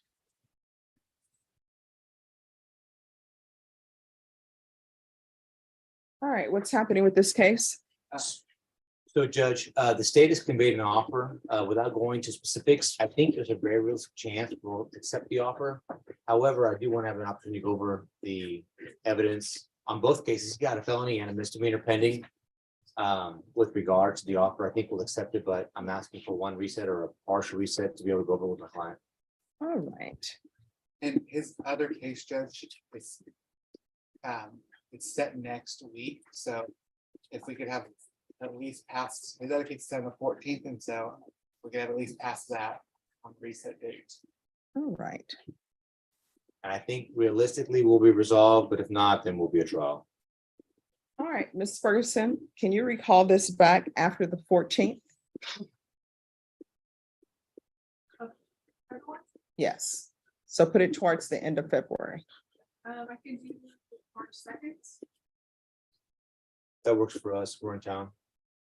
If you're okay We with can't that, do Judge. it the week of, the 27th or the 28th. That's the March 2nd falls on that week. Yeah, but it's March. Okay, we'll do February 27th.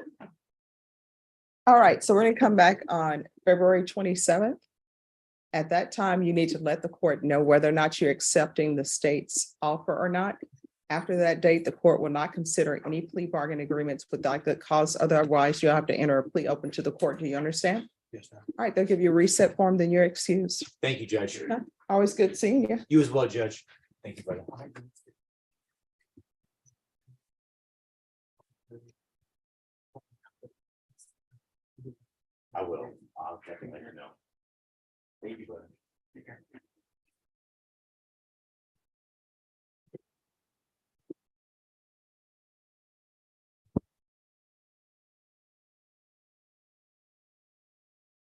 Jesse Inaho.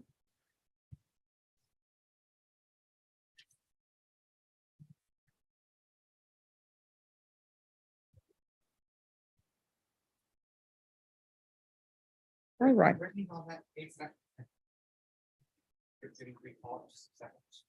No problem. Okay, all right. We'll call you right back up as soon as she comes in.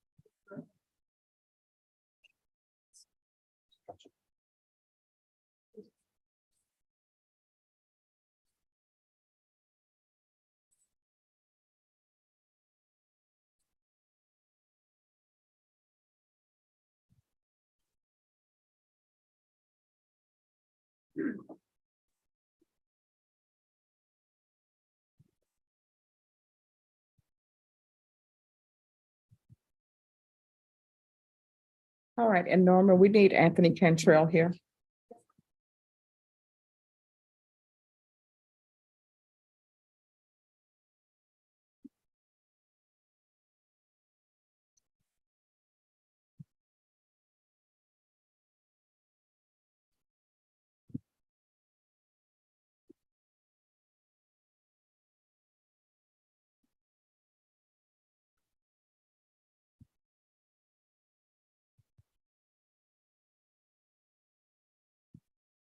And on crew, how long are you all requesting for jury selection? How much time? 30 minutes for the state line. Likewise. All right, 30 minutes, okay. Your Honor, if I may finish what I was saying. Yes, just give us a moment. I think when we had our hearing, Jason, I think that, and then you made an announcement, Judge, that, you know, if there are any jurors here, please leave. It was after the hearing.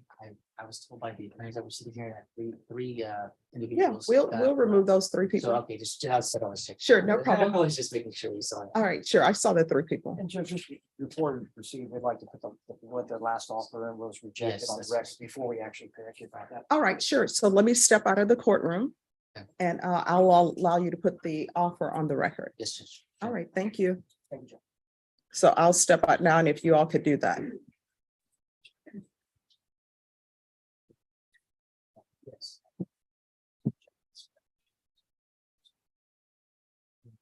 Yes. Okay, thank you.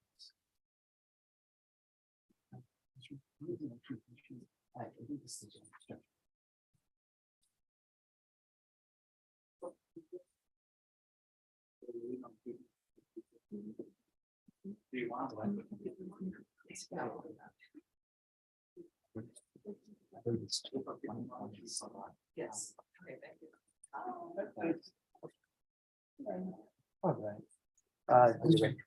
This is proposed number 2020 CR 9281. It's the case, the state of Texas versus Genomics Crew. And the state represented by Jason Garahan and defense. Represented by Eduardo Jimenez.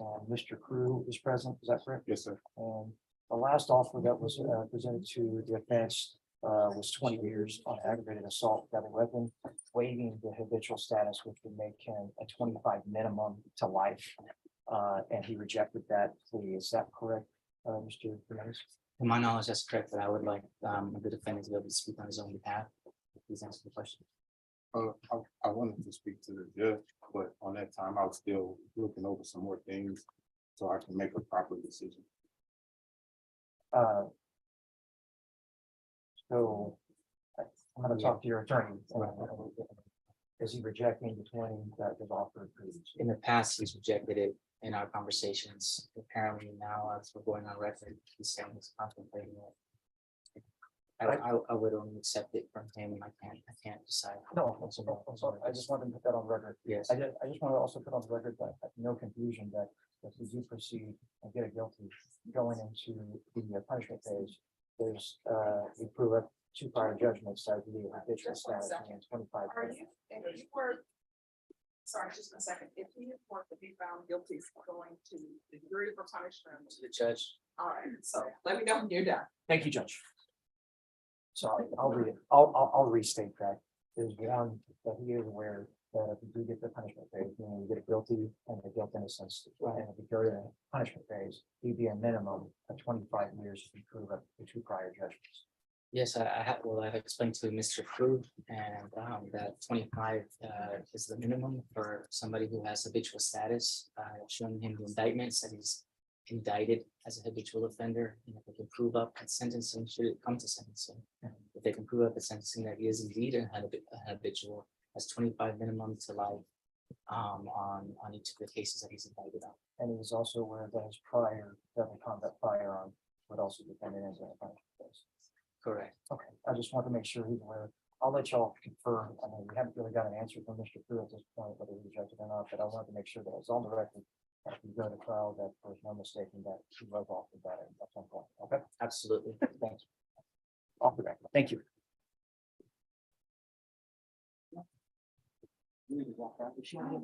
I'll walk out.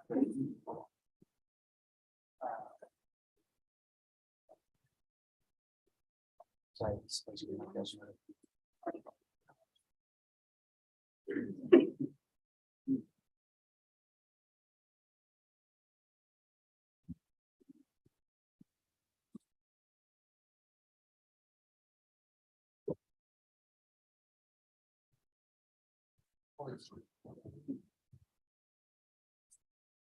Deputy Laura.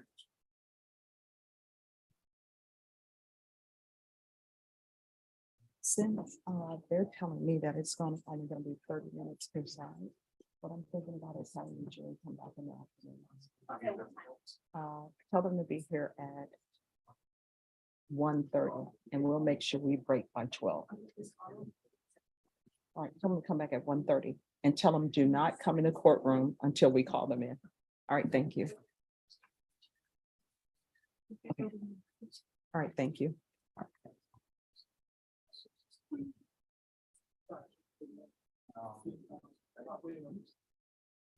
All right, state and defense on Mr. Crew.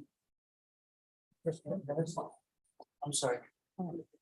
So those people who are scheduled for jury trial, since you all are telling me that your jury selection is going to be 30 minutes each, we will finish up with our docket and we'll come back and we'll start jury selection at 1:30. Yes, something around it. Okay. And I believe Mr. Menace is filling out the election of punishment. Okay. And I don't know if you want to put that on the record now. No, we can just do that when you all come back. Okay, all right, Judge. Thank you very much. I'll say something while I'm up here. All right. It depends. What are you asking to say? Before I discuss with him with this plea, I would like to notify the court that my attorney have continued to give me documents that isn't accurate. And All right, so Mr. Crew, let me explain something to you. And I want to let you know, I've been a defense attorney, I've been a prosecutor, and other people have heard this many times. So I know the people like, Judge, we know that, we've heard that. But everyone has a job to do. Exactly. And I'm assuming that everyone is doing the best that they can do at their jobs. So I understand what you're saying. I'm internalizing what you're saying. Sometimes there are mistakes that are made. You know, I always tell people there's a difference between a mistake and a choice. So sometimes people will make a mistake. And when they make a mistake, they'll correct it. So, and they apologize, say, I'm sorry, I made a mistake. We accept that apology and we move on. So your negotiations and conversations with your attorney, it's probably best that those negotiations and conversations remain amongst you two. Because if they do not, then what ends up happening is it's not confidential, then the state is entitled to hear everything. Yes. So with the mistakes that you're saying that have been made, I'm sure if there's a mistake that's been made, your attorney will provide the correction of that. It isn't a mistake, Your Honor. Within this case, over the time that I had Mr. Menace as my attorney, I am not a lawyer.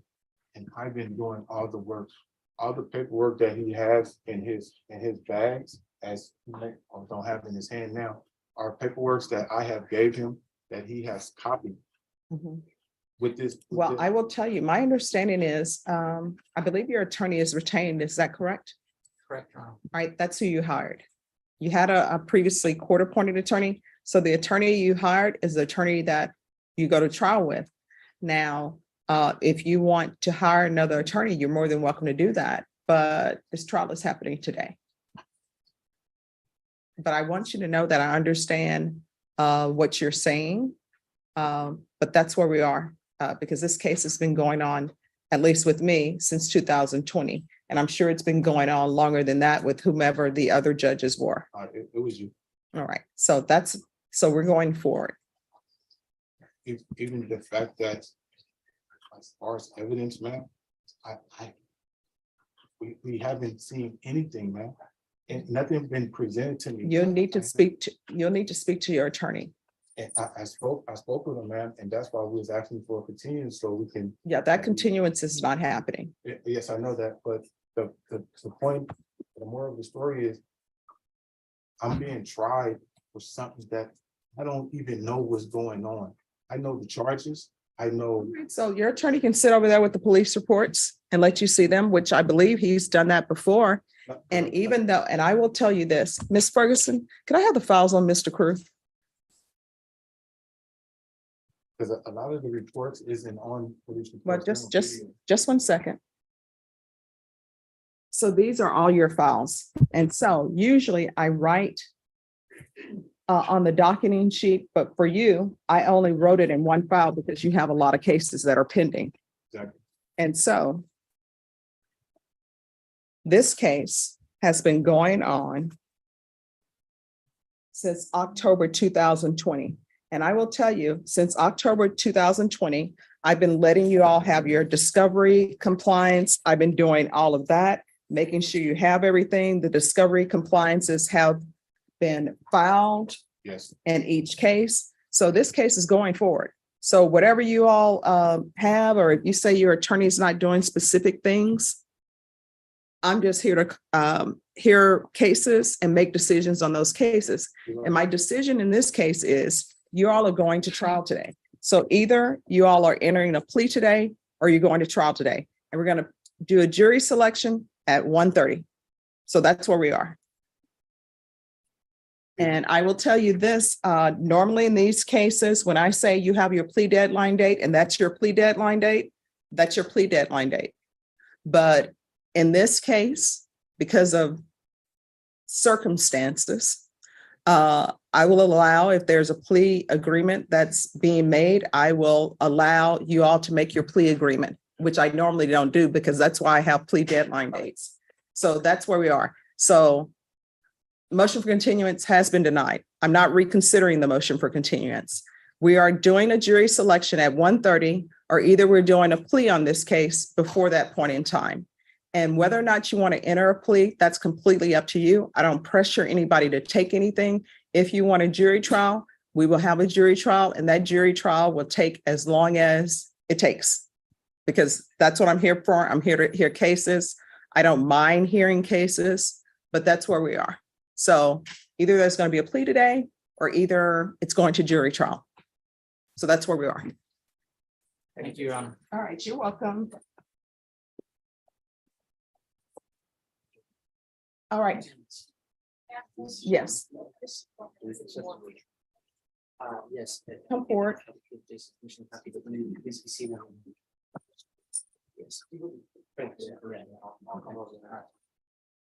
Yes. So, Your Honor, Ms. Pena's really came back positive for meth and amphetamines.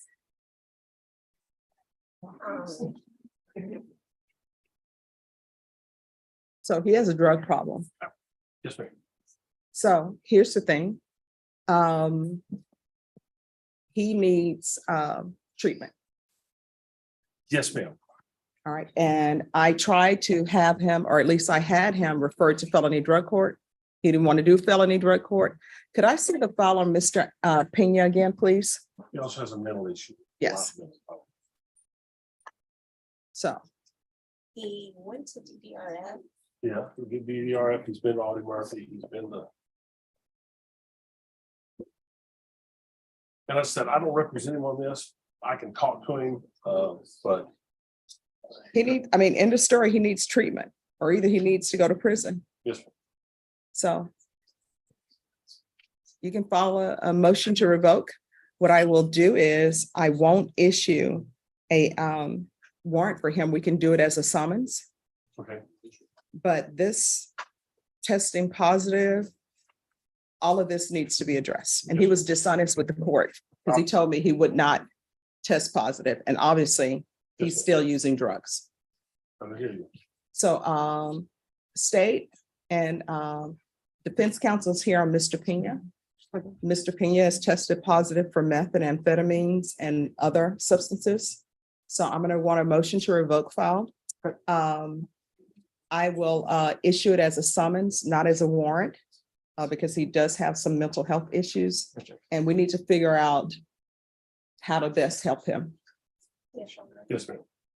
And counsel, do you wish to be on this case? Your Honor, I'm not on the wheel, so I can't be appointed, but I will take care of the matter. All right, thank you so much. Yes, ma'am. All right, and then the other thing, Mr. Stolhansky, if you can see if his father is okay, Yes, because ma'am. his father is here with him, I know his father for several years. and he is saying, and let me let you have this, so you can review that. Is there anything else we can do? Yeah.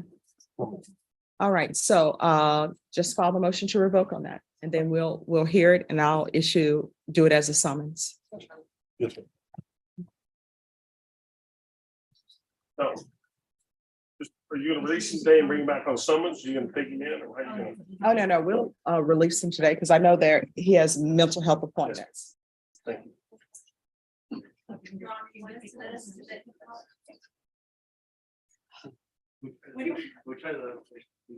Yeah, if you can just, you know what, let him out. Have you released the jurors?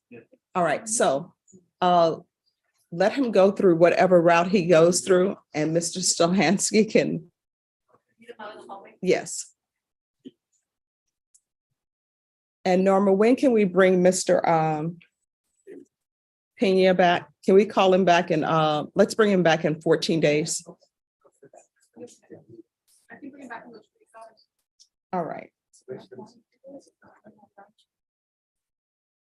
Matt, we're gonna bring him back on February 27th, so you'll get him to sign the reset form. Yes, ma'am.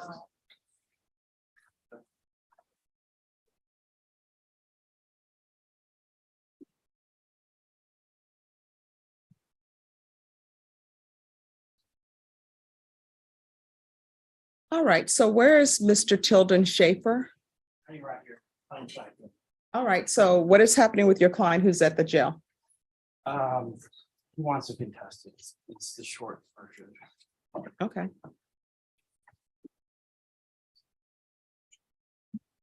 And what's your client's name? It's Harshaw. I think it on your folder it says Hanshaw, but previously I think that was a true name. All right. Change in the computer system, Judge Russell Harshaw. Okay.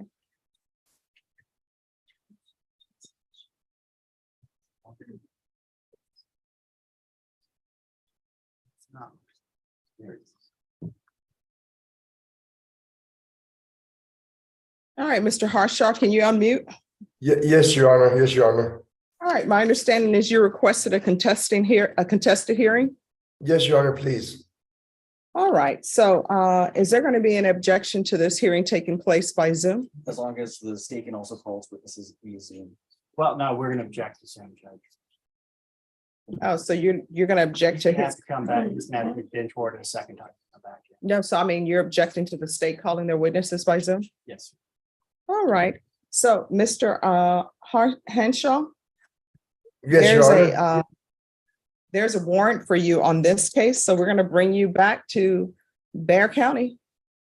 Yes, Your Honor. Judge, it's also my understanding that he has an NTR out of Wilson County as well, so. That's I set don't know. tomorrow. and it may or may not. All right. So Norman, do a bench warrant for Mr. Harshaw. Mr. And Norman, what date do you want to recall this for a contested hearing? Judge, I can do that. It's gonna take 15 to 20 days to get a bench once it back. All right, you want to recall it in 30 days? May I say something, Your Honor? Sure. May you set me a bond so that I may be out to Yeah. get work? We're going to be back on the 23rd for a contested hearing. Yeah, I understand that. May I be out on bond before, while I'm No. doing? Okay, Your Honor. Because you were remanded without bond because you did not show. So we're coming back on February 23rd. The court will not accept any plea agreements in this case. So you all want a contested hearing? We're having a contested hearing, okay? Yes, Your Honor. Thank you very much, I'm ma'am. sorry, March. All right, so we'll bring you back on March 23rd. And that's when you'll have your contested hearing. They'll bring you bench warrant you from that county to Bear County, okay? Yes, it's on the 23rd or before that. March 23rd. Thank you very much, Your Honor. for your All right, time. do you have any questions about anything? Not this time, Your Honor. All right, we'll see you then. Thank you, Your Honor. All right, is there anything else? I'm assuming they won't take them today, so I can get the motion tomorrow. Wilson County, I hope. Yeah. Back and forth with this. Sure, no problem. Okay. All right. All right, thank you. For the next time, guys. Sure.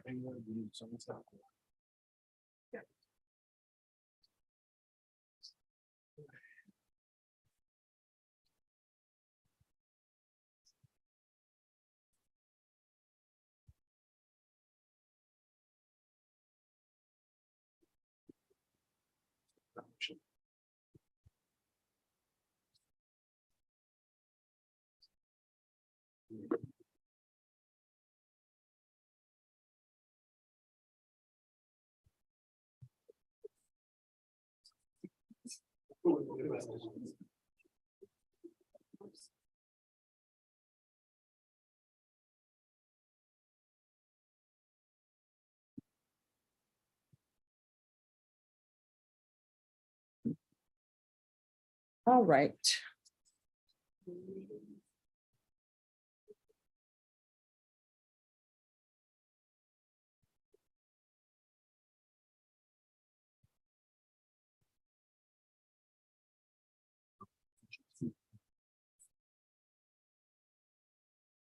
Are you on the wheel? Are you available to do a motion to revoke? I've got my trial setting with you, and I've got 2 trial settings in the 226. Okay, let me see this. Can I come back at 1:30 on mine? It's Mosier, the files up there. Oh, for the trial setting? Yes. He's here. I just. Okay. All right, let's let him know he can come back at 1:30. Okay, thanks.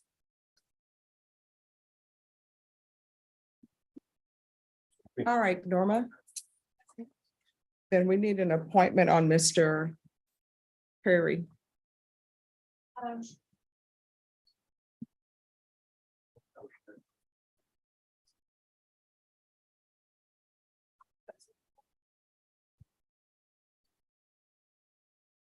Good morning. Good morning. I'm not sure much to understand. Okay, just, have you already asked them to pull your file? No, I'm waiting. Julian Juarez. Juarez. Come forward. Okay.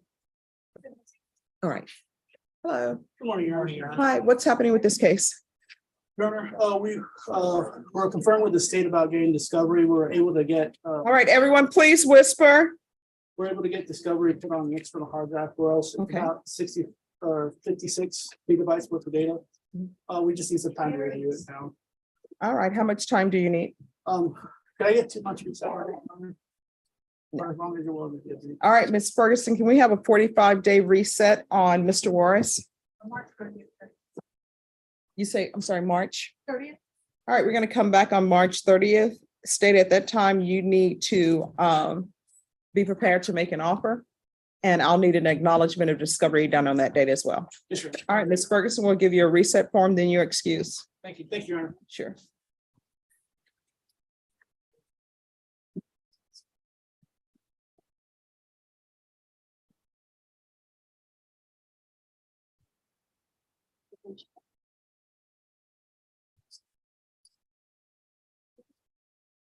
Scott Marcelino. Yes, Your Honor.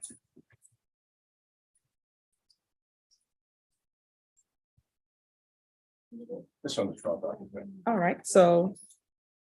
All right, we'll come back at 1:30 for trial. Is that what you're going? Yes. Okay, so come back at 1:30. Okay, yes, Thank you, thank Judge. you. Judge, I also have a 1:30 at Frankfurt. Well, I know that district court can take precedent, but I've got to go down there and let them know. Yes, all right. And we'll let you know if something else goes before yours. Thank you, sir. You're welcome.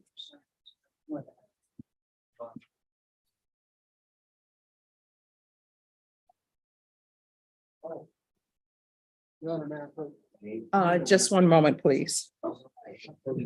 I'm just trying to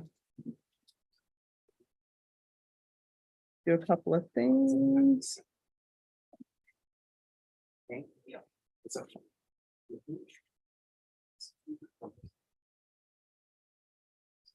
Yes, Should Mr. Medina return at 1:30? I'm sorry, who? Should Mr. Medina return at 1:30? Yes. All right, thank you.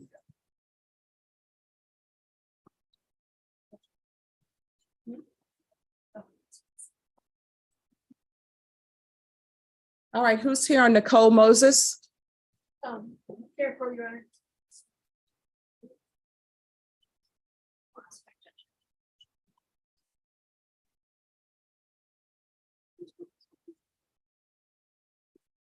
All right, here for sentencing. Not for sentencing, Judge. We had reset because of discovery issues. My client zoomed in. We're ready to do paperwork. We just didn't know if we could do it on Zoom. Yes, you can do paperwork on Zoom. But I have paperwork in this file. Why do I have paperwork? I got her. Sorry to interrupt, but just last time that she had pledged and then they drew it, so we had some discovery. Yeah, I think that's what happened. All right, so yes, you can do it online. Okay. But be sure to tell your client that I am being accommodating by having her appear on Zoom, but we're not doing the look at the baby thing. Okay. All right. Thank So, you, Your Honor. sure. I will follow up on that right now. All right, thank you.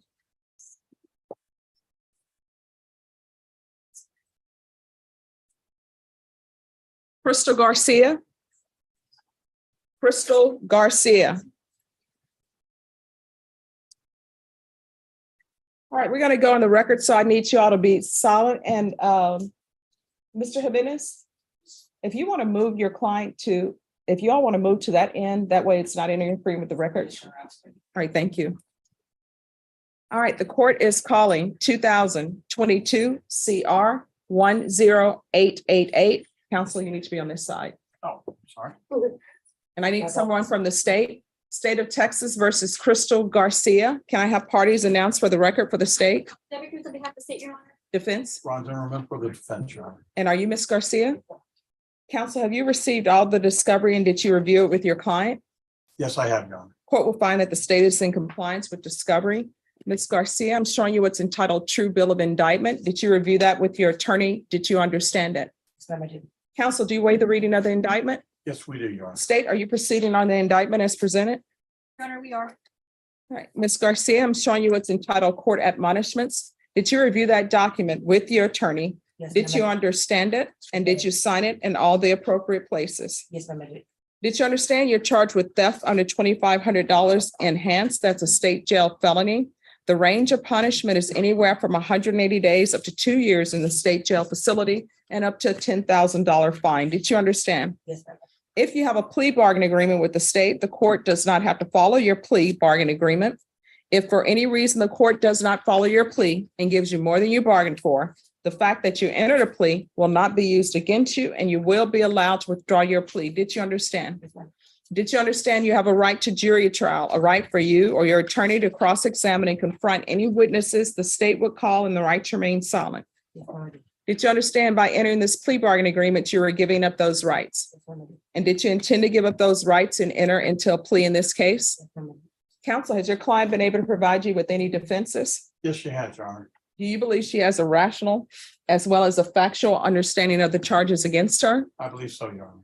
Do you believe she's currently competent and was legally sane at the time of the offense? I believe so, Judge. Ms. Garcia, has anyone threatened you, coerced you, or placed you in fear to get you to enter this plea? Has anyone promised you anything other than the plea? Are you satisfied with the way you've been represented? Yes, ma'am. Are you a U.S. citizen? Yes, ma'am. Court will find that defendant has knowingly and voluntarily waived her right to jury trial. Showing you the plea bargain page. Did you review that page with your attorney? Did you understand it? Yes, ma'am. According to the plea, the state is asking that your punishment be assessed at 20 days in the Bexar County Jail under 12.44 of the Penal Code. There are no applications. Did you understand that to be the plea? Defense? Yes, Your Honor. State? Yes, Your Honor. Showing you the paragraph entitled Waiver of Appeal paragraph. Did you review that paragraph with your attorney? Yes, Did ma'am. you understand it? And did you sign it in both places? Yes, ma'am. I do. Did you understand by signing that you're waiving your right to appeal? The only items that can be appealed are written pretrial motions that have been filed, heard, and ruled upon by the court. Did you understand? Yes, ma'am. I do. Counsel, are there any such motions? No, Your Honor. Then to the offenses charged, how do you plead? Guilty, not guilty, or no contest? Contest. State any evidence? Your Honor, at this time, the state introduces Exhibit 1 and all of its attachments. No objection, Your Honor. Ms. Garcia, I'm showing you what's entitled Waiver and Consent to Stipulation of Testimony and Stipulations. Did you review that document with your attorney? Did you understand it? Did you sign it in all the appropriate places? Yes, ma'am. I do. Again, did you understand you have a right to jury trial, a right for you or your attorney to cross-examine and confront any witnesses the state would call in the right to remain silent? Yes, ma'am. I do. Did you understand that today the state will be presenting evidence in the form of witnesses' statements and police reports, but most importantly, there will be no live testimony? Did you understand? Yes, ma'am. Court will find that defendant has knowingly and voluntarily waived and consented to stipulation of testimony and stipulations. Court will accept into evidence states exhibits 1 and attachments and review the same.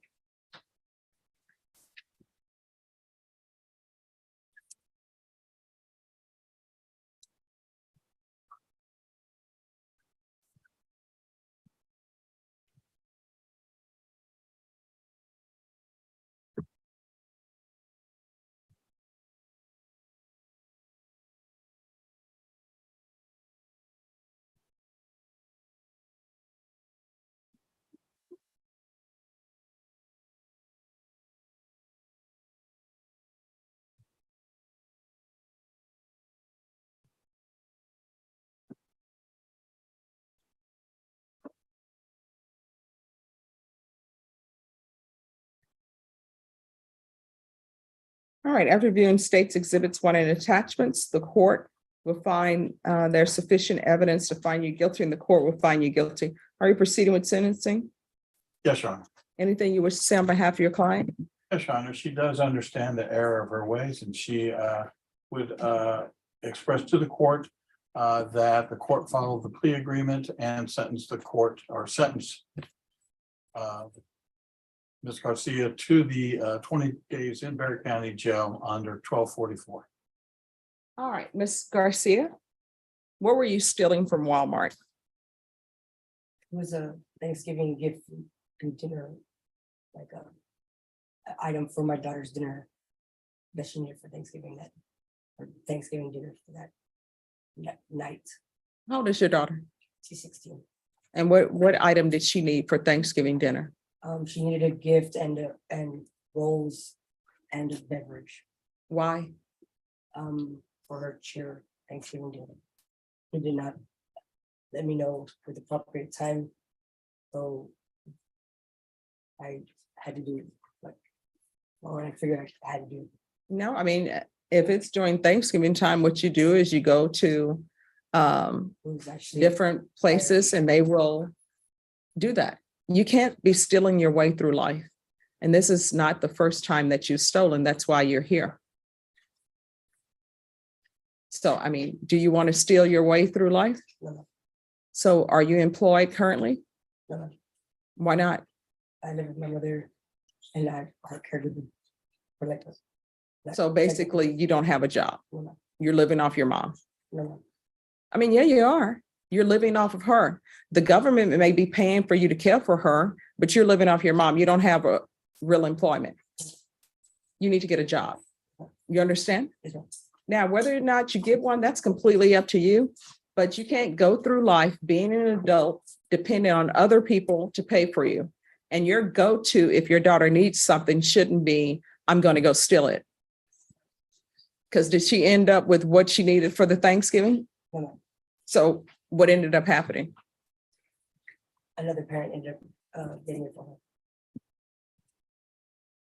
So there you go. You can't teach your daughter that it's okay to steal, and based upon your theft history, that's what you're telling her, that it's okay to steal, and it's not. If you want something, you work for it, and you need to get a job and stop living off your mom. All right, the court will follow your agreement. The court will find you guilty, sentence you to 20 days in the Bexar County Jail under 1244. Is this a judgment satisfied? Yes. Give you credit for any time served. The court will show that the judgment is satisfied. And what I can tell you is all of these theft cases are what's called crimes of moral turpitude. And I'm sure your attorney has told you that will preclude you from doing certain things in your life. You understand? All right, I'm showing you what's entitled Trial Court Certification of Defendant's Rights to Appeal. Did you review that document with your attorney? Did you understand it, and did you sign it? Because this is a plea bargaining agreement, because I followed your plea bargaining agreement, and because you waived your right to appeal, you do not have the court's permission to appeal. Do you understand? Yes, ma'am. And because this is a felony conviction, you're not allowed to own or possess any weapons or ammunition. If you have a question over what a weapon or ammunition is, you'll need to speak to an attorney. Do you understand? Yes, ma'am. All right, good luck to you. We can go off the record. Make sure that you're a good example for your daughter, okay? All right, good luck. Thank you, Judge. You're welcome.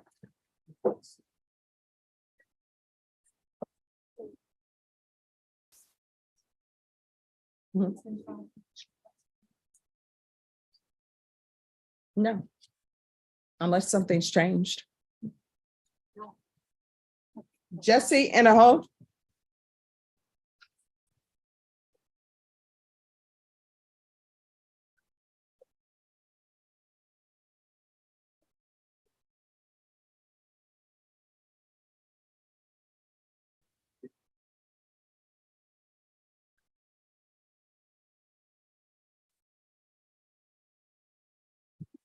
All right, so the state is following a motion for continuance. Have you had a chance to view that? I have, Judge. We have. All right, we're going to go on the record. Court is calling 2020 CR 1021B. I'm sorry, 218. State of Texas versus Jesse Idaho. Could I have parties announced for the record for the state, Brittany Mitchell for the state. for the defense? John Reitmeyer for the defendant. And are you Mr. Idaho? Yes, Your Honor. All right, in this case, the state has filed a motion for continuance. Defense, have you had a chance to review the motion for continuance? We have, Your Honor. Do you have any objections to it? No objections. Mr. Idaho, do you have any objections to the state's motion for continuance? No. All right, so I'll grant the motion for continuance.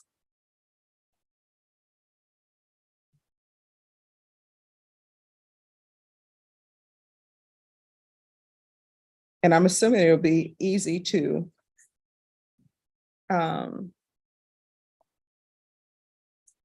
is this still an open CPS case or no? I don't believe, well, it is probably open. I need to inquire more. However, we do know that she's with the father, and I talked to the investigator this morning, and she did confirm that we have the correct address for him. So it's just a matter of serving him there. All right. So is there any discovery related to CPS records that's needed? Well, since this is a new case, actually, this is our first time. We don't know anything about it. So, yeah, we probably. Well, I mean, it's not new to the court. Well, not new to the court, but the new case, the new CPS, excuse me, the new CPS case involving the mother, we're not aware of that until today. So. Well, and just to be clear, the victim in the endangering a child is our victim's half brother. It's not our victim. All right, so this is what we're gonna do. I'm gonna reset this for 1 month for you all to have all your discovery. And I do have a discovery acknowledgement in here, but I'll reset it for a month just to make sure there's no amendment to the discovery. And on the date that I'm gonna give you, since there may be new discovery, I'm going to set that as your discovery date and plea deadline date, and then it's going to be a quick turnaround for jury trial. All right, Ms. Ferguson, can I have a 30-day reset on Hinojosa, please? All right, March 9th.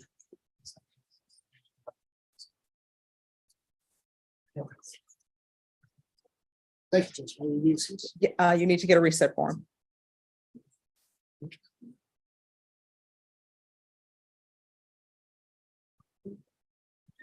Oh, I haven't even done it yet.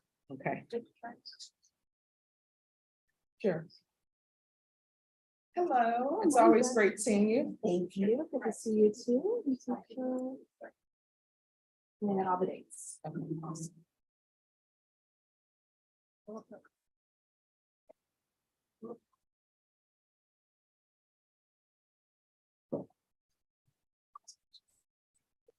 Yeah. Hey, girl, you have a good one. Thank you. Mom says hi. Oh, I told Mama Boyd I said hello. Okay, how are you? Oh, is she? Okay? Yes. Okay, perfect. Just Mayor Pro? Uh, Yes, just give me 1 second. Let me find this. I'm just trying to find this on the document sheet. For about a month.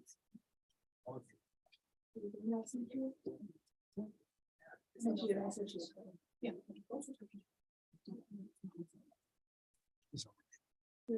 All right, yes. Yes.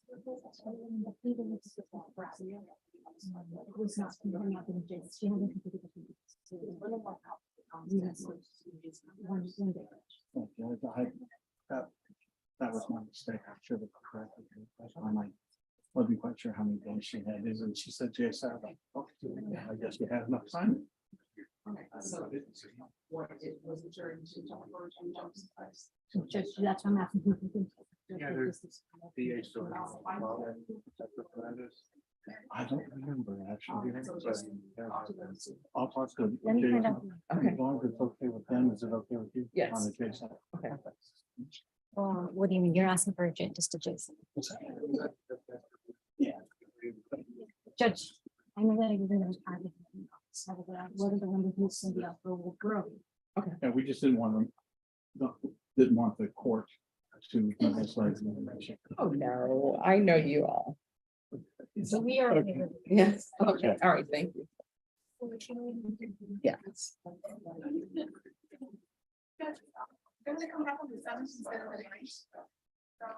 Yeah, that's fine. Okay. Governor, may I approach? Yes. Oh, I'm working through. Okay. Yes, I haven't forgotten you. Okay, no problem. Oh, wait. Sure. Yeah.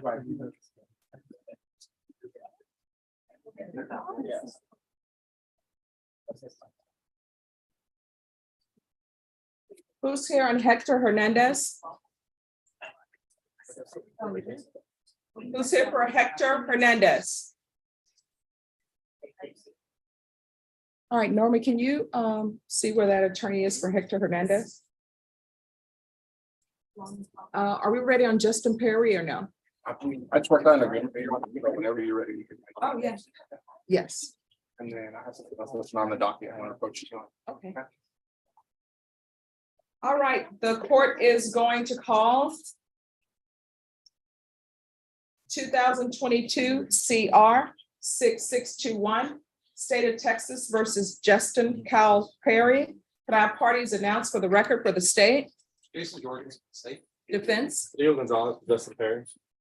And are you Mr. Perry? Are you Mr. Perry? Yes, ma'am. And I'm sorry, Leo, you're on this side. Thank you, Your Honor. All right, Mr. Perry, I'm showing you what's entitled motion to enter adjudication of guilt and revoke community supervision. Did you review that document with your attorney? Did you understand it? Yes, ma'am, I did. Counsel, I know you are appointed on this case today. Of course, you know you have 10 days to prepare. Do you still wish to proceed? Yes, Your Honor. All right, and Mr. Perry, do you have any objections to proceeding with this case? No, ma'am, I don't. All right, and just so the record is clear, the previous attorney who was appointed was not on the wheel for this level of felony, and that's the reason why a new counsel was appointed to represent you. Yes, ma'am. All right. Are you the same Justin Cal Perry who was placed on deferred adjudication in 2022 CR 6621 for the offense of aggravated assault with a deadly weapon on November 14, 2022 for a period of 4 years? Is that you? State?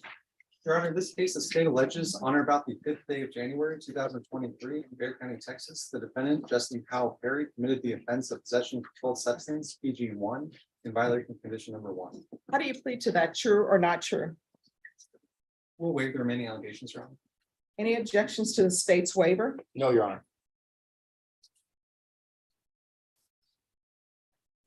Mr. Perry, did you understand by pleading true to violation of condition number one, the court could find it true, grant the motion, find you guilty, and sentence you up to 20 years in prison and up to a $10,000 fine? Did you understand? Yes, ma'am. Knowing that, do you still wish to plead true to violation of condition number one? Yes, ma'am. Court will find violation of condition number one true. Is there an agreement?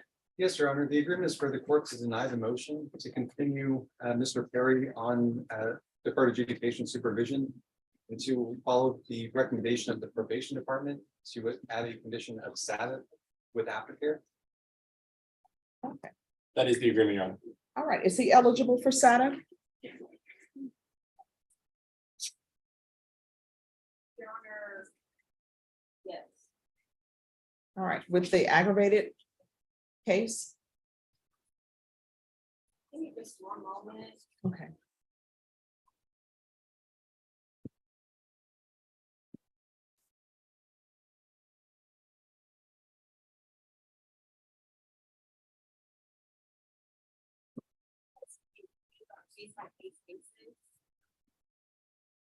All right, will ISF substance abuse track take him?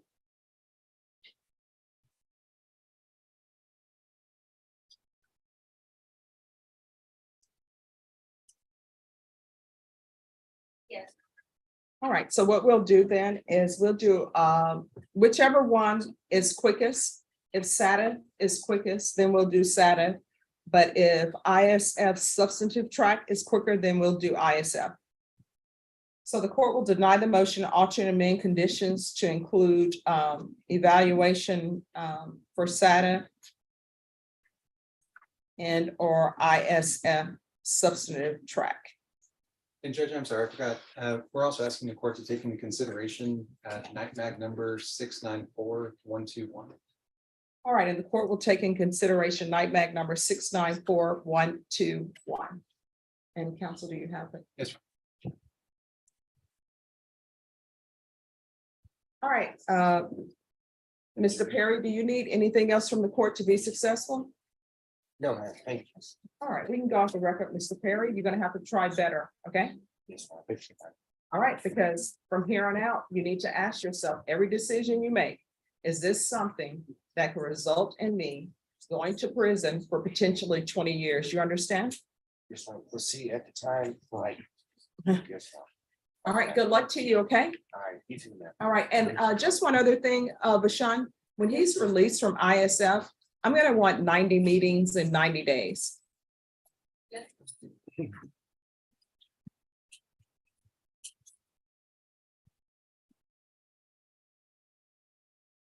And Judge, I have one more thing. Most to modify on the Zachary Sanchez. Wants to be good. The state has an agreement to modify conditions to allow him to work in partial CPS. Okay.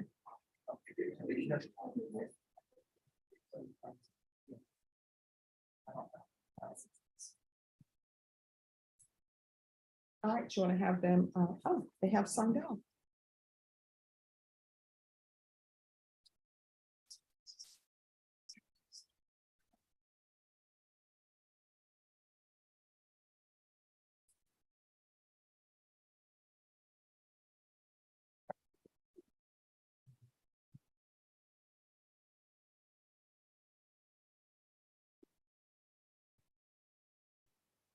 Do you know when he's set?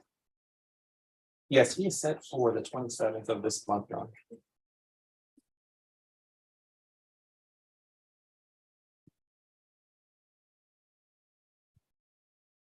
All right, if you'll give that to the clerk. Thank you. You're welcome. Who's here on Hector Hernandez? I am good. All right, what's happening with that? I'm firm with the state. Okay. They're still conferring on that one. Who's here on Al-Azadi? Muhammad Al-Azadi? All right, so if you all would like to file an order that's legible. Oh, sorry. It looks nice. Yes. Let's dress it up. Okay. All right, thank you. And just file that and I'll sign it. Okay. Thank you. Thank you. Who's here on Conrad Zuniga? I am, Your Honor. All right. Good morning. Good morning. Where's Mr. Zuniga? He's, Come forward.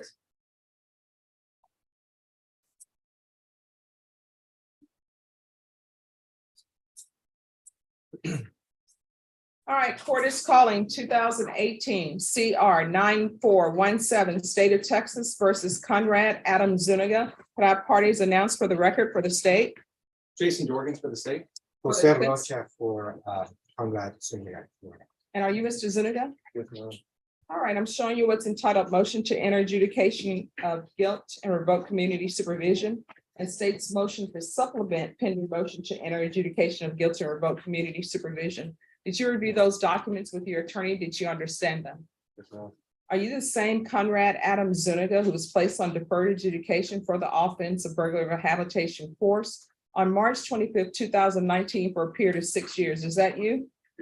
State. Your Honor, in this case, the state alleges on or about the 17th day of November 2022 in Bexar County, Texas, the defendant, Conrad Adam Zuniga, did then and there admit to the illegal use of a controlled substance, namely marijuana, in violation of condition number 2. How do you plead to that? True or not true? We'll waive the remaining allegations, Your Honor. Any objections to the state's waivers? No objections, Your Honor.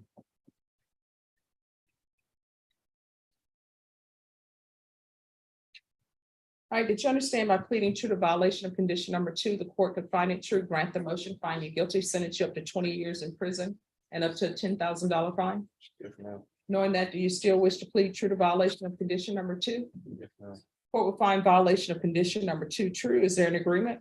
Yes, Your Honor. The agreement is for the court to deny the motion to continue Mr. Zuniga on deferred adjudication supervision and to follow the recommendation of the probation department for 90 days local ISF, followed by SATA, and to remain in the Bexar County Jail until a bed is available for SATA. ISP supervision upon completion of the aftercare program. As a part of this agreement, Mr. Zuniga has agreed to plead for a judgment satisfied in county court cause number 688032. And the state at the time of that plea will ask that court to take into consideration cause number 688034. And that is our understanding, Your Honor. All right, Mr. Zuniga, are you asking the court to follow that agreement? Are you waiving your right to appeal? Yes, ma'am. All right, Mr. Zuniga, what is your issue? Is marijuana more important than your freedom? I mean, you're acting as though it is. You have that tattoo. I remember you because I remember everyone's tattoo, and you have that big blessed across your neck, and you're not blessed to use marijuana, not while you're on probation. You understand? So how old are you? 23. All right, so when are you going to stop doing nonsense? Well, I mean, you said that the last time you were before me, and you know how I know you did? Because I write everything down. So since I placed you on probation in 2019, have you done anything other than sit around using marijuana? Work. Where? Who's letting you work with positive UAs? They usually don't do that here in Texas. Man, construction. Nobody, you shouldn't be around anybody's heavy lifting with machinery or using anything when you're under the influence. Do you understand?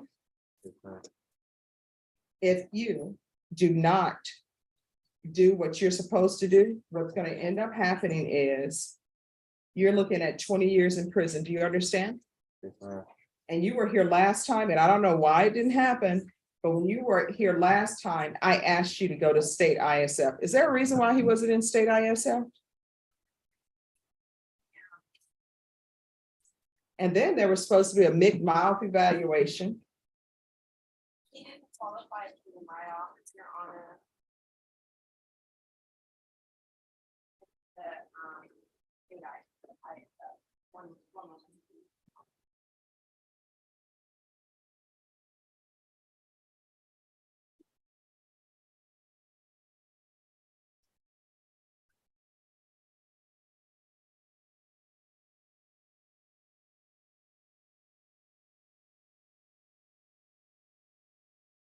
We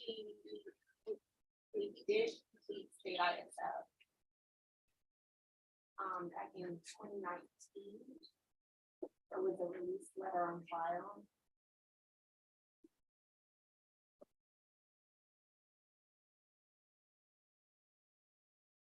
First, we did 2 rounds of the outpatient treatment, your diagnosis outpatient treatment. For 2021 and then 2022. All right, so, Mr. Zuniga? Sometimes we can help people, sometimes we can't. So this is me giving you help, but after that, it's all up to you. You understand? It's not. So what I'm gonna do is I'll deny the motion to alter amend conditions. I want a referral to felony drug court. He's to remain in custody. If he's not accepted to felony drug court, then I'm gonna want ISF cognitive and substantive track, and he's to remain in custody. I'm gonna want the sober meetings upon release, 90 meetings in 90 days. See about placing him on the MIC caseload. And we're gonna do field visits 2 times per month until further notice. And probation, you can count those as reporting if you want to count those as reporting.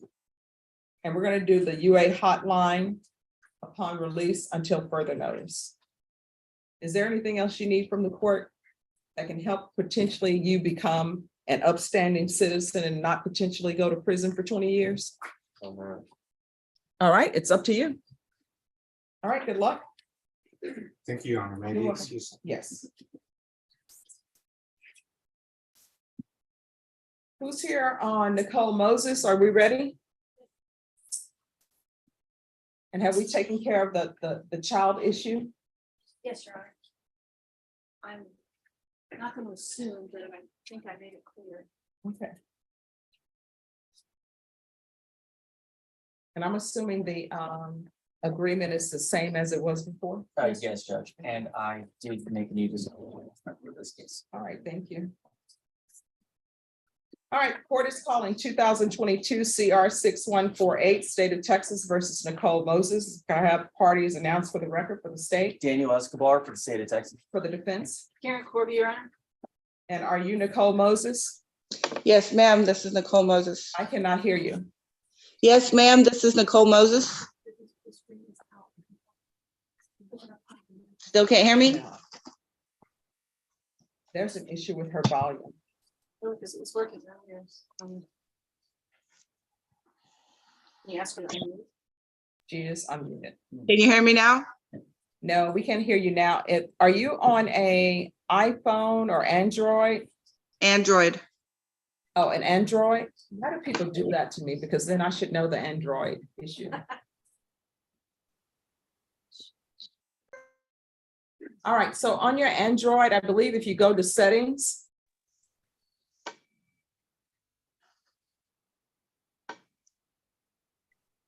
All right, and there should be something for the volume for the Zoom. Do you see that?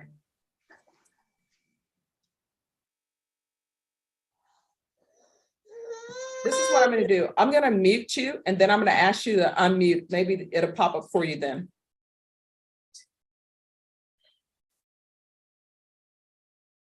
So she's working on it.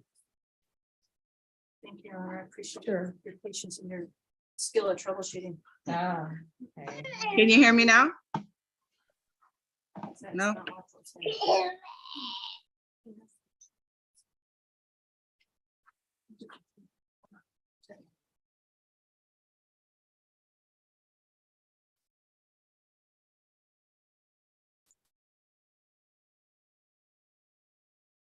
Do you see a speaker icon? Just tap on it.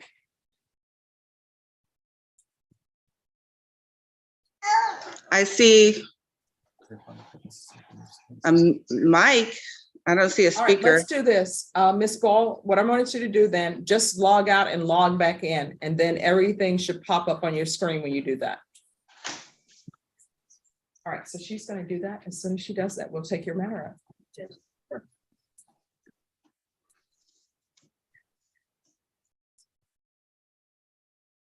Jose Almanza. Just, we got just one moment on that, please. Sure.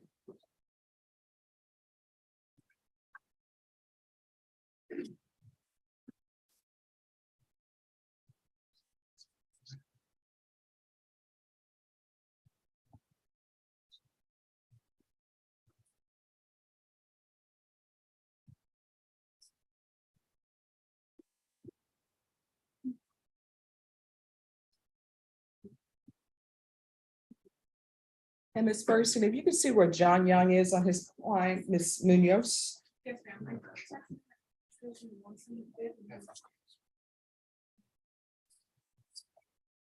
She was not on the hallway. Okay, thank you.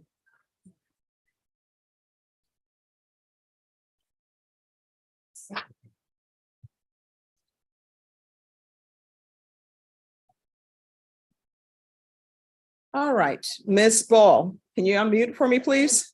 Hello, can you hear me now?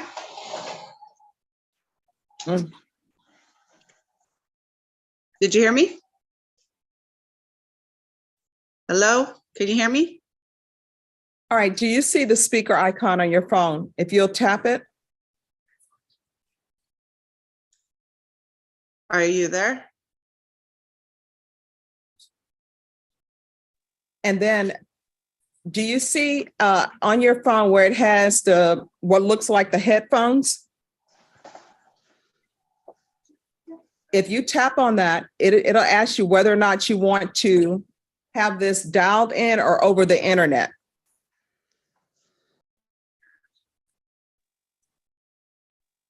So for you, for your Android, do over the internet. Okay. It should be where you have at the bottom, you see the icon that has the headphones on the side of it. Just tap on that. And then do call over the internet.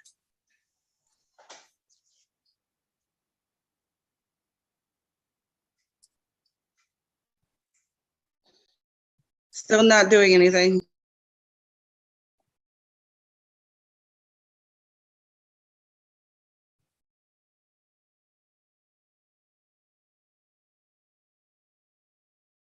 Okay, no, nothing?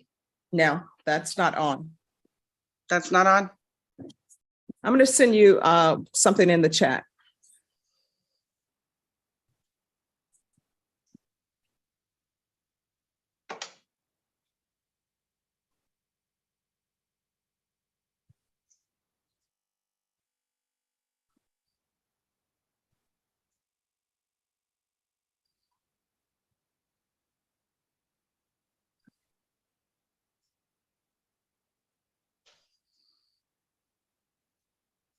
All right, so give me a thumbs up if you see the icon for the headphones. All right.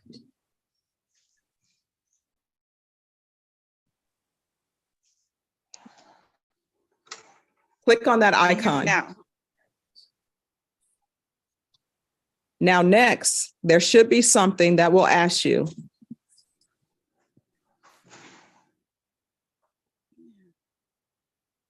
Do you see the request where it says dial over the internet or phone?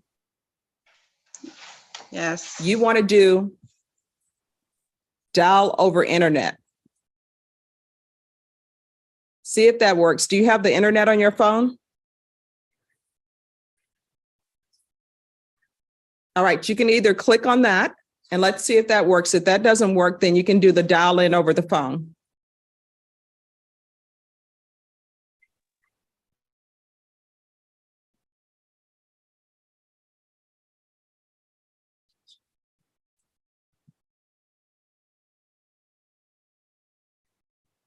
Hi.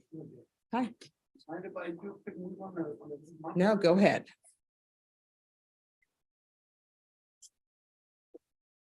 So you're on mute right now? Is it still nothing?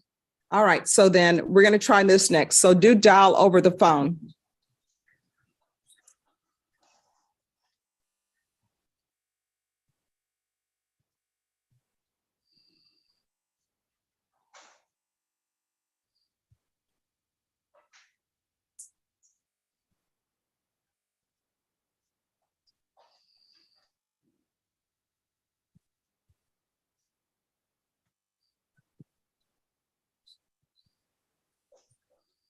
All right, Ms.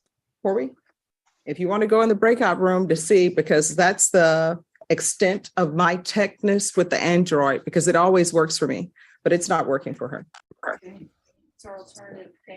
Is it still nothing? She's gonna have to come in. So I'll put you all in the breakout room, and if you want to go to the breakout room and see maybe if you can get her signed in. All right, so if I can hear her on my phone, that should be good, right?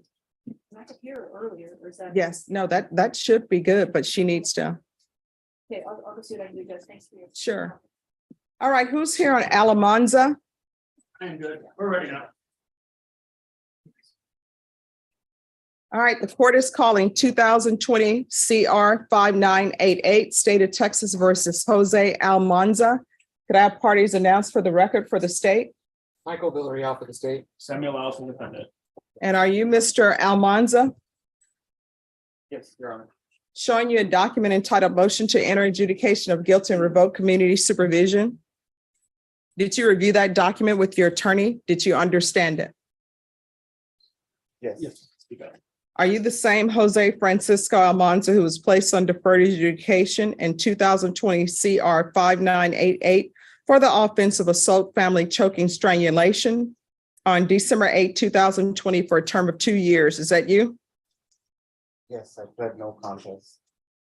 I want you to listen to my questions. Are you the same person who was placed on deferred adjudication in 2020 CR 5988 for the offense of assault, family choking, strangulation on December 8th, 2020 for a term of 2 years? Is that you? December 8th, yes, that sounds right. Well, I mean, not that it sounds right. Are you that person who's placed on deferred adjudication? Yes, I believe I was charged.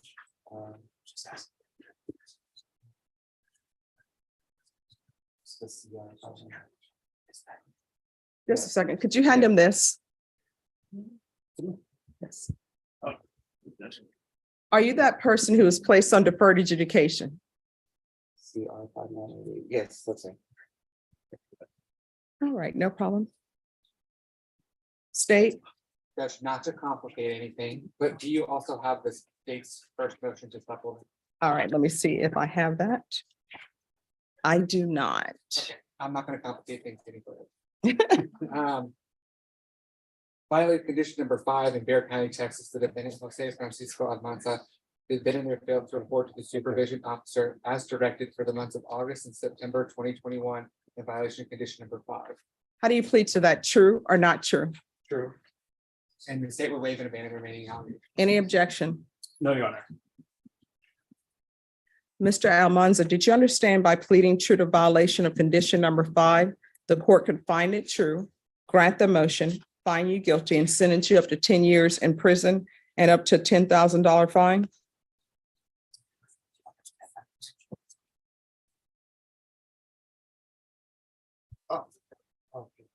Yes, yes, Knowing that, do you still wish to plead true to violation of condition number 5? yes, Your Honor. Court will find violation of condition number 5 true. Is there an agreement? Yes, Your Honor. The agreements to grant state's motion, enter adjudication, appeal, and assess punishment at 3 years confinement in the Texas Department of Criminal Justice Institutional Division. There be an affirmative finding of family violence. No contact with Bobby Almanza. Bobby's is spelled B-O-B-I. Almanza the same way it's spelled as the defendant's last name. And although it's not alleged in the MTR, the state is going to take into consideration Mag's policy number 694853, which is the pending assault, choking, strangulation, stagnant case, which involves the same victim for the no contact with the covering for her for both. All right. Is that the agreement? Yes, Your Honor. Are you asking me to follow that agreement, Mr. Almanza? Yes, Your Honor. Are you waiving your right to appeal? Yes, Your Honor. All right, the court will follow your agreement, find you guilty, revoke you, sentence you to 3 years in the prison, give you credit for any time served. There's an affirmative finding of family violence. There's to be no contact with Bobby Almanza and take in consideration NIMAG number 694853. Is there anything else from either side with regards to sentencing? No, Your Honor. All right, I'm going to show you what's entitled Trial Court Certification of Defendant's Rights to Appeal. Did you review that with your attorney? Did you understand it and did you sign it? Yes, sir. All right, because this is a plea bargaining agreement, because I followed your plea bargaining agreement, and because you waive your right to appeal, you do not have the court's permission to appeal. Do you understand? Yes, sir. Because this is a felony conviction and an affirmative finding of family violence, you're not allowed to own or possess any weapons or ammunition. If you do not understand what a weapon or ammunition is, you'll need to speak to an attorney. Do you understand? Yes. All right, we can go off the record. Mr. Almanza, you're going to have to do better. Otherwise, you're going to find yourself in and out of prisons. You understand? Yes, sir. All right, good luck to you. Thank you. Thank you, Judge. Who's here on Hector Hernandez? I am Judge. Where's her Hector Hernandez? Come down, please. All right, what's happening with this case? I understand that district attorney has been unable to reach out to the victim and asking for some more time. That is correct. Daniel Escobar is trying to contact the victim at this time, Your Honor. All right, Ms. Ferguson, we'll have a 30-day reset on Mr. Hernandez. Thank you, Judge. You're welcome. All right, we're going to come back on March 9th. Yes, Okay, thank you. you're welcome. All right.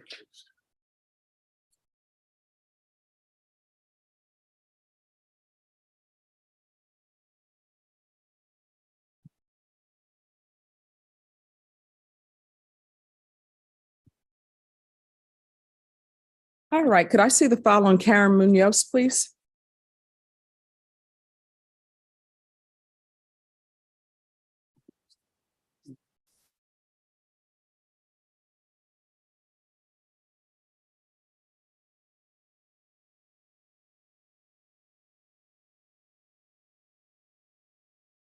All right, the court is going to call 2022 CR 6643, State of Texas versus Karen Munoz.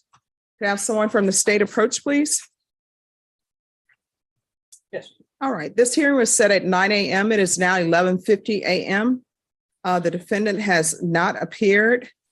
The court will note for the record that there was also a previous bond forfeiture and remand without bond on August 29th for the defendant being a no-show.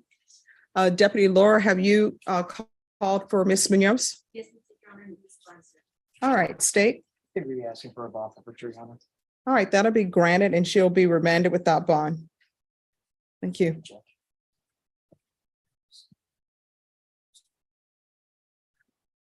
All right, Ms. Corby, any updates? Well, I was able to hear on my end. Okay, now I cannot hear you either, Ms. Corby. Okay. Right there.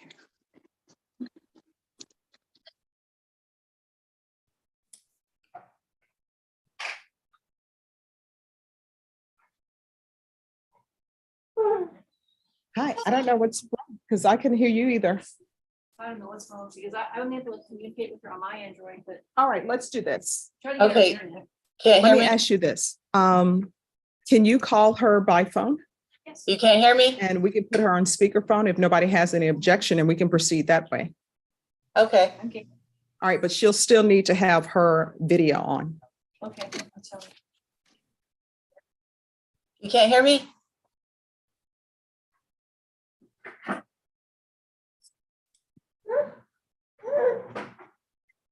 Nobody can hear me?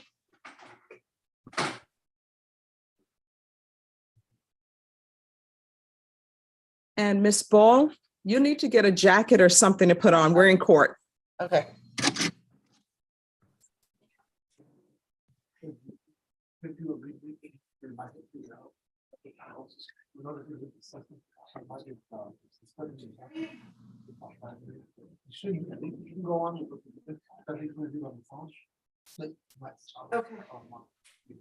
Well, what are you rebooting? You're just rebooting this monitor? Yes, yeah, I put the audio. Okay, I'm coming. It's probably, if you could wait till we take our break. All right, thank you. Hello. Hello, Judge. Can I approach? Yes, what are you approaching on? Do you have your file? Yes. All right, just one moment. Okay. I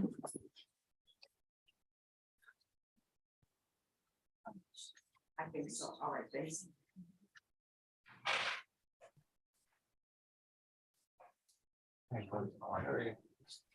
Thanks. All right, so I've just been informed that other people can hear her just fine. And you know who told me they can hear her just fine? My mom. She's like, there is something wrong on this end, because my mom is like, I can hear her just fine. But so that I'll be able to hear, if you'll just call her on the phone and we'll do it that way. She's here. Yes.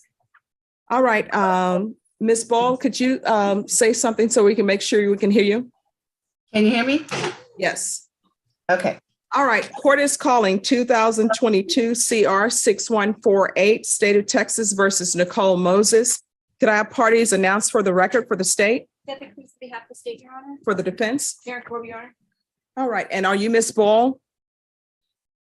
Yes, ma'am. This is Nicole Moses Boyle. All right, so she is by Zoom. Any objections to this hearing taking place by Zoom for Ms. Ball, state No, Your Honor. defense? No, Your Honor. Ms. Ball, do you have any objection to appearing by Zoom?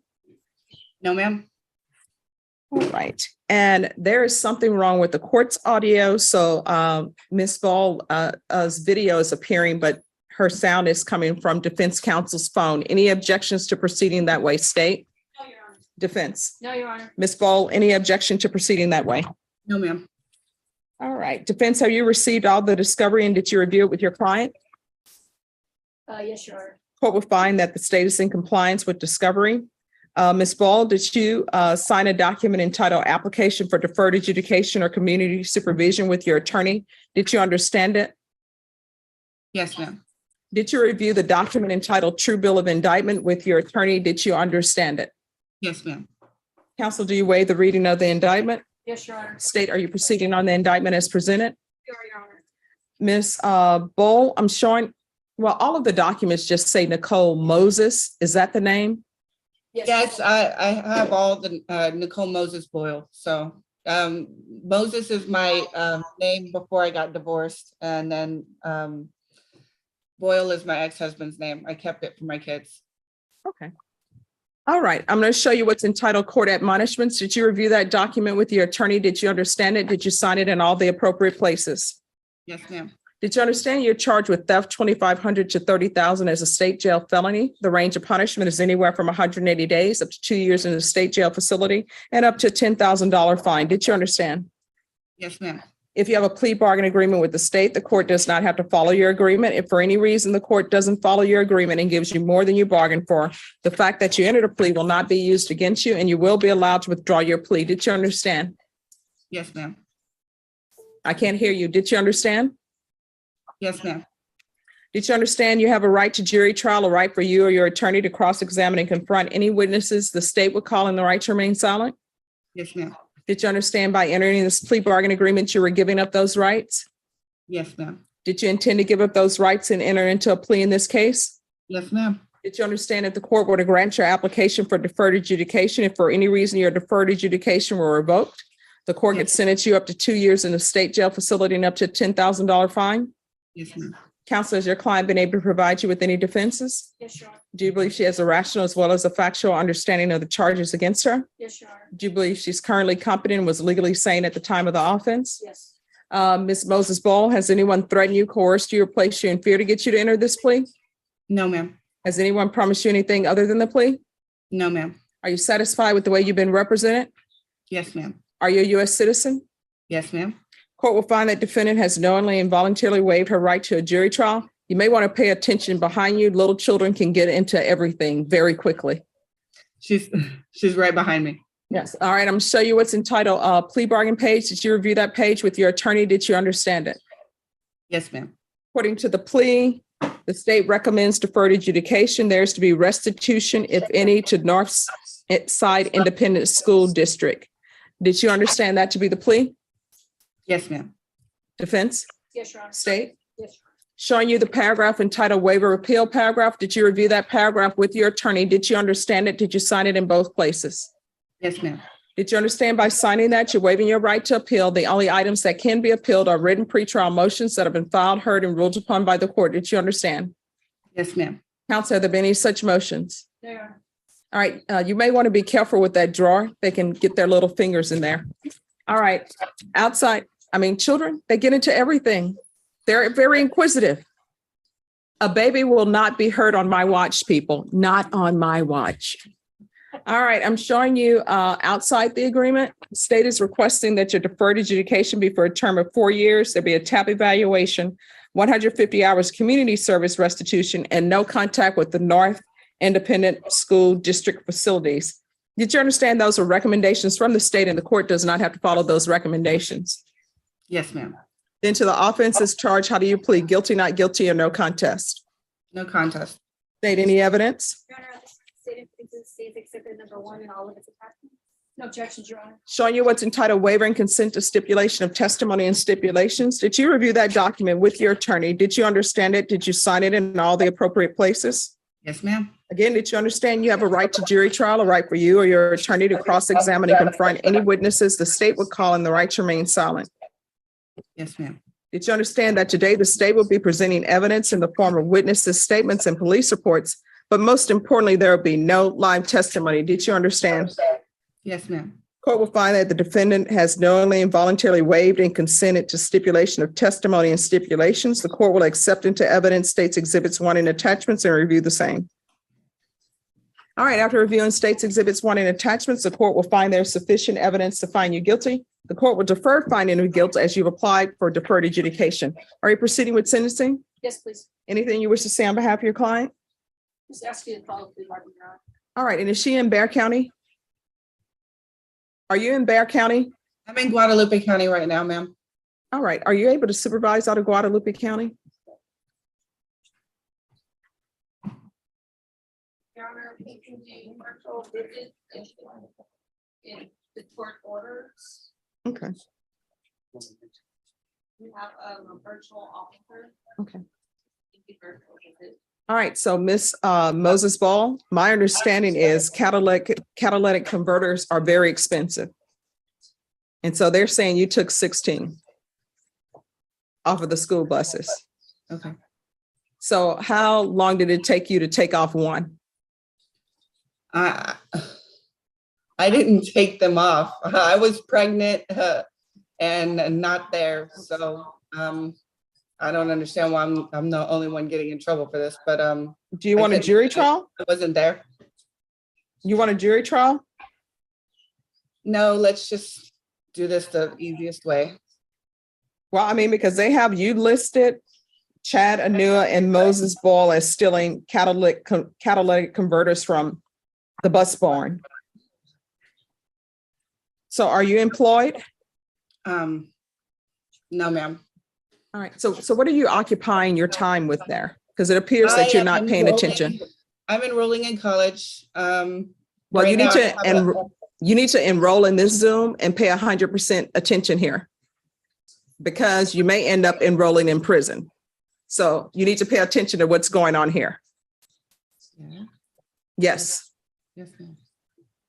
All right. So are you employed? No, ma'am. So how are you supporting yourself? Right now I'm staying with my mother and she's helping me. I just had a baby. She's almost a year old now. I'm fixing to enroll in school. I've already done my FAFSA and everything, so I'll be attending school shortly. And I plan to get a job at home on the computer. All right. The court requires everyone here to have employment. All right, this is what the court is going to do. The court is going to sentence you to 4 years deferred adjudication, 150 hours community service restitution. 40 of those hours will be waived if you provide proof of the COVID vaccination. Court is not requiring you to get the COVID vaccination, but if you do, 40 of those hours will be waived. I'm going to want parenting classes. Once you complete parenting classes, the remaining of those hours to be waived. There's to be regular reporting by Zoom or in person. There's to be no contact with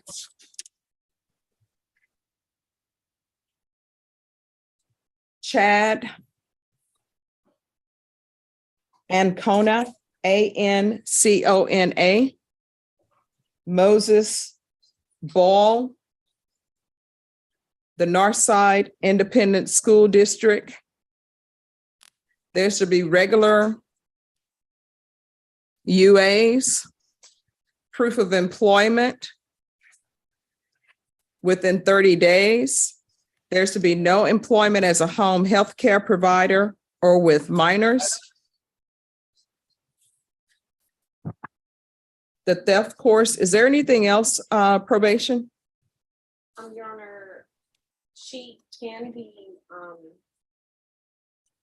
Supervised? supervised here. Okay, They're receptacle county, so she can be supervised here. are you able to do field visits? No, that's the only thing. All right, can you get someone from Guadalupe County to at least do one field visit? We can check into it, Your Honor. All right, see if you can do that. I want at least one field visit. If there's no issues, then you can stop with the field visits. Yes, Your Honor, you do know I have a baby. I don't really have any way to have childcare to be employed. I was planning on going to college over the internet. People got to support their dependents. That's part of your probation, that you support your children. And Shannon Kona is the baby's father. Yes. So you all, if there's going to be an exchange for him to visit the child, y'all going to have to do that through a third party, because obviously he's not a good influence, because people are stealing catalytic converters from school buses, and vehicles may have changed since when I grew up, but I remember when you had a catalytic converter that was stolen, your vehicle could still run, but you're polluting the air. And then maybe the police would end up pulling you over for that. So now we have 16 school buses with no catalytic converter. So we are where we are. Probation, is there anything else? No, Your Honor. All right, I'm showing you what's entitled Trial Court Certification of Defendant's Rights to Appeal. Did you review that document with your attorney? Did you understand it? And did you sign it? Yeah, yes, ma'am. She's going to have a problem on probation. I already see that. Because this is a plea bargain agreement, because I followed your plea bargain agreement, and because you waived your right to appeal, you do not have the court's permission to appeal. Sending you to breakout room number 1. Probation will go over conditions. Yes, ma'am. You're welcome.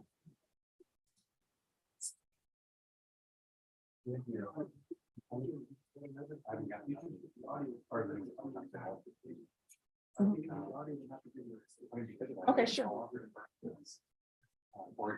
Who's here on David Leon? Oh, that's me, yeah. All right, come forward. Where's David Leon? He's right there. Come forward. He's actually Spanish speaking. All right, do we have an interpreter? I don't think so. All right. Hi. Hello, how are you doing? I'm sorry? Oh, bien. All right, just have a seat and we will come back. All right. Yeah, you need to ask for an interpreter to come. Yes, ma'am. I'll see. All right, Karen Munoz. Why do I have this file back? I thought that was the one that. Yeah, we've already done that one. Oh, yes. I'm headed to drug court and I was. I left it in the car. That's okay. Okay. Over there all the time.